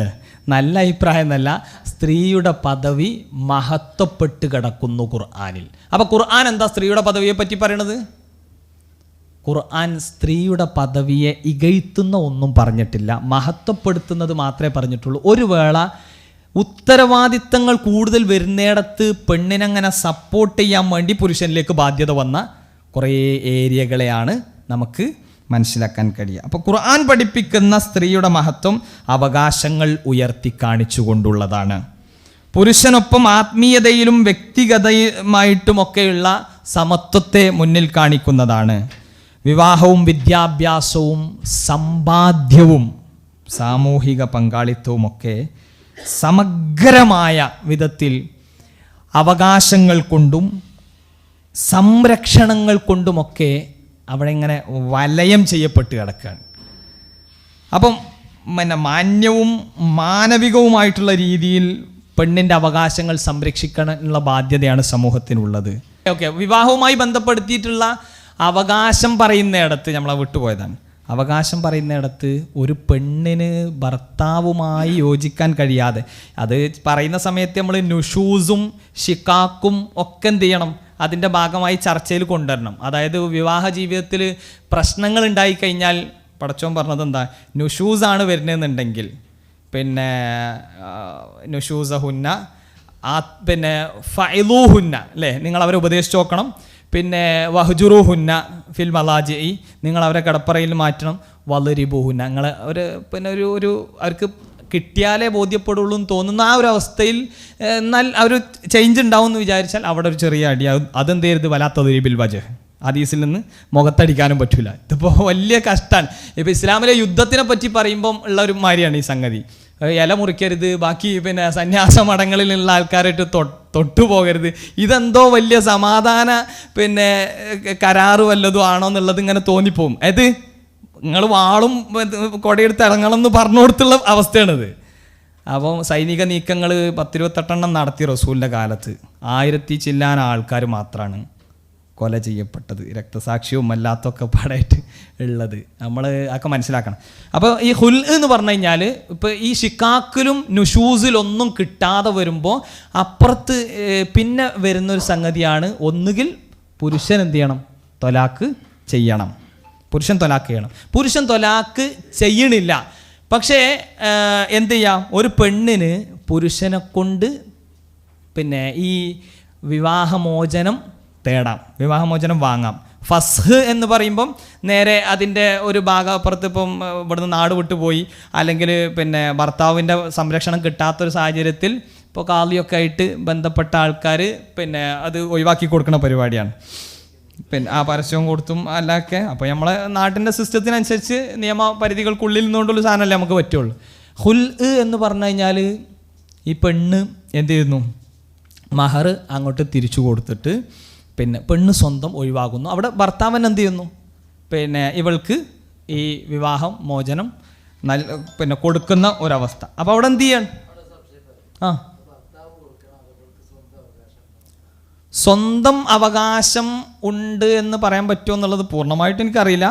ആ ഒരു ഭാഗം അതിൻ്റെ ഒരു ശറഅ ഇങ്ങനെയാണ് പറയണത്. അഥവാ ഭർത്താവ് കൊടുത്തുകൊള്ളണം എന്നുള്ളതാണ്. മഹർ അല്ല, അത് ഒരു പക്ഷേ ചിലപ്പോൾ അതിൽ കൂടുതൽ ഞാൻ പഠിക്കാത്തതിൻ്റെ വിഷയമായിരിക്കും. മഹർ കൊടുക്കുന്നതോടുകൂടി ഭർത്താവ് അത് നിർബന്ധമായി അതൊക്കെ നമുക്ക് ഓൻ കൊടുക്കുന്നില്ല എന്നുള്ളത് വേറെ വിഷയമാണ്. ഇപ്പോൾ കുറേ വിഷയങ്ങളുണ്ട് നാട്ടിൽ നടക്കുന്നത് ഇതുമായി ബന്ധപ്പെടുത്തി. ഇപ്പോൾ പുരുഷൻ ഇസ്ലാം ഒരു ഇളവൊക്കെ ആയി കൊടുത്ത ഒരു സാധനത്തിലൊക്കെ അങ്ങനെ തൂങ്ങി പിടിച്ചിട്ട് ഇന്നും ചമ്മാടുന്ന ഒരു വിഷയം കേട്ടു. എന്താണെന്നറിയോ? ഈ വാപ്പ നിക്കാഹ് ചെയ്തു കൊടുക്കാൻ റെഡിയല്ല, വേറൊരു വിഷയമാണ്. അപ്പോൾ ഇങ്ങനത്തെ കുറേ വിഷയങ്ങളുണ്ട്. ആൾക്കാർ ആണുങ്ങളുടെ പവറൊക്കെ ഉശിരൊക്കെ ഇങ്ങനെ വരുന്ന ചില സന്ദർഭങ്ങൾ ഇതൊക്കെയാണ്. ഞാൻ കൊടുത്തിട്ടില്ലെങ്കിൽ ഓനെന്താ ഓളെന്താ ചെയ്യാമെന്ന് ഞാനൊന്ന് നോക്കട്ടെ. ഈ സിസ്റ്റം എവിടെ ഇല്ല? ഇസ്ലാം ദീനിലില്ല എന്നുള്ളതാണ്.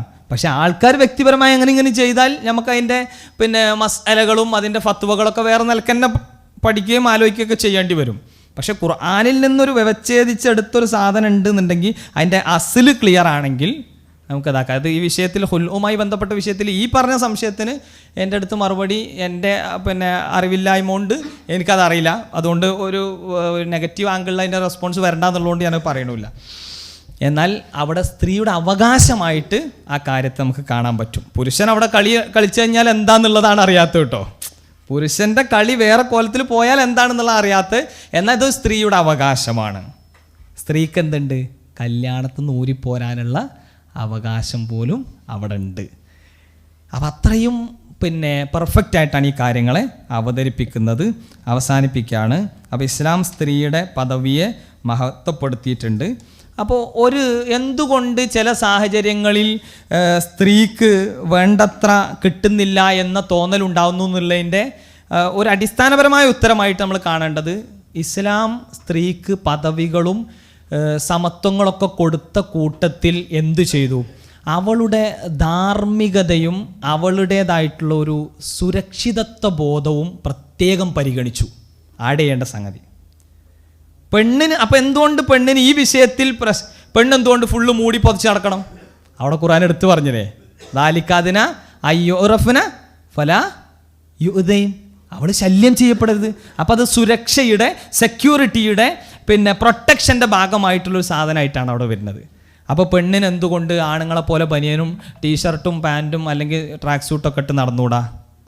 അത് അവളുടെ പ്രൊട്ടക്ഷനുമായി ബന്ധപ്പെട്ട. അപ്പോൾ അത് ജൈവിക പ്രകൃതിയുമായി അതിനൊരു കണക്ഷൻ ഉണ്ട്. ആ ജൈവിക പ്രകൃതിയിൽ ഊട്ടപ്പെട്ടൊരു സംഗതിയാണ് പെണ്ണ് ആക്രമിക്കപ്പെടുന്നുള്ളത്. എന്താ ആണിന് ആക്രമിക്കപ്പെട്ടുകൂടെ എന്ന് അപ്പുറത്തുനിന്ന് വീരവാദം ഉണ്ടാക്കിയേക്കാം. പക്ഷേ ആണിൻ്റെ പ്രകൃതിയിൽ ഇല്ലാത്തൊരു ഹെറ്ററോനോർമേറ്റീവ് സൊസൈറ്റിയിൽ നിന്നുകൊണ്ട് ആലോചിക്കുമ്പോൾ ഉണ്ടാകുന്ന ഒരു ബുദ്ധിമുട്ട് ഇവിടെ ഉണ്ട്. അപ്പോൾ നമ്മൾ ഈ കൺക്ലൂഷനിൽ കൃത്യമായിട്ട് ഇവിടെ സൂചിപ്പിച്ചതുപോലെ തന്നെ സ്ത്രീയുടെ പദവിയെ ഉന്നതമാക്കുന്നതിലും സംരക്ഷിക്കുന്നതിലും ഇസ്ലാം ധാർമ്മികമായ വിധികളാണ് നൽകുന്നത്. നമുക്ക് തോന്നുന്ന പോച്ചണ വിധികളല്ല ഇസ്ലാം നൽകിയത്. എന്നാൽ വ്യക്തമായി വായിക്കുന്ന ഒരാൾക്ക് ഇത് തന്നെയാണ് ഒരു സ്ത്രീക്ക് നൽകേണ്ടുന്നത്. ഇത് ആകുമ്പോഴാണ് സമൂഹത്തിൻ്റെ സുസ്ഥിരമായ മുന്നോട്ട് പോക്കിന് നല്ല ഒരു നടപ്പ് അവിടെ ഉണ്ടാവുക എന്ന് ബോധ്യപ്പെടുന്നൊരവസ്ഥ ഉണ്ടാകും. അപ്പോൾ ഖുർആൻ കാഴ്ചവെക്കുന്ന സന്ദേശം മനസ്സിലാക്കാൻ നമ്മൾ ശ്രമിക്കേണ്ടത് ഒന്ന് സ്ത്രീയുടെ സമത്വവും പദവിയും ചേർത്ത് സുരക്ഷ, അതിലേക്ക് കണക്ട് ചെയ്യുന്ന വിഷയങ്ങളാണ്. എൻ്റെ അവതരണത്തിൽ വന്നിട്ടുള്ള സ്ഖലിതങ്ങളും പ്രശ്നങ്ങളും പ്രയാസങ്ങളും മനസ്സിലാകായ്മയും ഒക്കെ ഉണ്ടാവാം. ഇത് നമ്മൾ പെട്ടെന്ന് തട്ടിക്കൂട്ടിയൊരു സംഗതി ആയതുകൊണ്ടുള്ളൊരു വിഷയങ്ങളും ഒക്കെ ഇതിനകത്ത് ഉണ്ടാവും. ഏതായിരുന്നാലും കാര്യങ്ങളെ യഥാവിധി മനസ്സിലാക്കാനും ഈ സമൂഹത്തിൽ പെണ്ണിന് നൽകിയിട്ടുള്ള പദവിയെ ഉൾക്കൊള്ളാനും ആ പദവി പ്രൊഡക്റ്റീവായി യൂട്ടിലൈസ് ചെയ്യാനും നമ്മൾ നമ്മുടെ മക്കളെ പ്രേരിപ്പിക്കണം. ധാർമ്മിക വിസ്ഫോടനത്തിന്, അങ്ങനെ പറയാൻ പറ്റും എനിക്കറിയില്ല, ധാർമ്മികമായിട്ടുള്ള ഒരു വലിയ മുന്നേറ്റത്തിന്, ആദർശ പ്രബോധന രംഗത്ത് അള്ളാഹുവിൻ്റെ റസൂൽ നമുക്ക് മാതൃകയാണ്. പെണ്ണുങ്ങളെ സംബന്ധിച്ചിടത്തോളം ഞാൻ ഈ വേദിയിൽ തന്നെ സഹാബ വനിതകളെ കുറിച്ചിട്ടുള്ള ഒരു ക്ലാസ് എടുത്തിട്ടുണ്ടായിരുന്നു. അവിടെ പറഞ്ഞൊരു പ്രത്യേകം നമ്മൾ ഓർത്തു വെക്കേണ്ട ഒരു നാമം, അസ്മാ ബിൻത്ത് യസീദ് അറിയപ്പെട്ടിരുന്നത് ഹതീബ എന്ന പേരിലായിരുന്നു. അപ്പോൾ ആ നിലക്ക് ഹതീബ എന്ന അർത്ഥത്തിലൊക്കെ അറിയപ്പെട്ടിരുന്ന പ്രത്യേക അടയാളപ്പെടുത്തിയ സ്ത്രീകൾ റസൂലിൻ്റെ കാലത്ത് ഉണ്ടായിട്ടുണ്ട്. ഇവിടെ ഇങ്ങനെ നമ്മൾ മുഖം മറച്ച് ആൾക്കാരുടെ മുമ്പിൽ വേറൊരു ഗോഷ്ഠി കാണിച്ച് നടക്കുന്ന പെണ്ണുങ്ങളെങ്ങനെ കൊണ്ടുവന്നു കഴിഞ്ഞാൽ അത് ഈ സ്ത്രീ പക്ഷത്തോട് ചെയ്യുന്ന ഒരു അരുതായ്മയായിട്ട് നമുക്ക് കാണാൻ കഴിയും. എന്നാൽ മാന്യതയുടേതായ സീമകളൊക്കെ പാലിച്ചുകൊണ്ട് ഒരു പെണ്ണ് മുന്നോട്ട് വരേണ്ടതുണ്ട്. അവൾക്ക് ബാധ്യത ഉണ്ട്. ഈ ബാധ്യതയൊക്കെ പറഞ്ഞെടുത്ത് ഉദു ഇലാ സബീലി റബ്ബിക ബിൽ ഹിക്മതി വൽ മൗഇലത്തിൽ ഹസന വജാദിലുഹും ബില്ലത്തി അഹ്സൻ എന്നൊക്കെ പറഞ്ഞത് ആണിനോടും പെണ്ണിനോടും ഒരുമിച്ചാണ്. ഒരു പ്രത്യേക തത്വം എന്നുള്ള നിലക്ക് പറയുമ്പോൾ കുല്ലിൽ മുഅ്മിനീൻ അല്ലെങ്കിൽ കുല്ലിൽ മുഅ്മിനാത്ത് എന്ന നിലക്ക് തന്നെ പറയും. അതല്ലാതെ പറയണൊക്കെ ആണിനും പെണ്ണിനും ഒരേപോലെ ബാധകമായിട്ടുള്ള വിഷയങ്ങളാണ്. എക്സെപ്ഷൻസ് കൂടുതൽ പെണ്ണുങ്ങൾക്ക് ഉണ്ടാവുന്നേ ഉള്ളൂ. ആ ഒരു സാധനം അത് അവരുടെ സുരക്ഷ, അവരുടെ സമാധാനം, അവരുടെ പ്രൈവസി ഇതൊക്കെ ബേസ് ചെയ്തുകൊണ്ട് വരുന്നതാണ്. പുരുഷന് ഇതൊന്നും കിട്ടിയിട്ടുമില്ല. ആ നിലക്ക് നോക്കുമ്പോൾ ഖുർആൻ സ്ത്രീക്ക് നൽകുന്ന പദവി വളരെ വലുതാണ്. ആ നിലക്ക് മനസ്സിലാക്കാനും ഉൾക്കൊള്ളാനും നമ്മൾ ഓരോരുത്തരും പരിശ്രമിക്കുക. അല്ലാഹു സുബ്ഹാനഹു വ തആല കാര്യങ്ങളെ യഥാവിധി മനസ്സിലാക്കാൻ ഉൾക്കൊള്ളാനും ഒക്കെയുള്ള നല്ല തൗഫീഖിനെ നമുക്ക് പ്രദാനം ചെയ്ത് അനുഗ്രഹിക്കുമാറാവട്ടെ.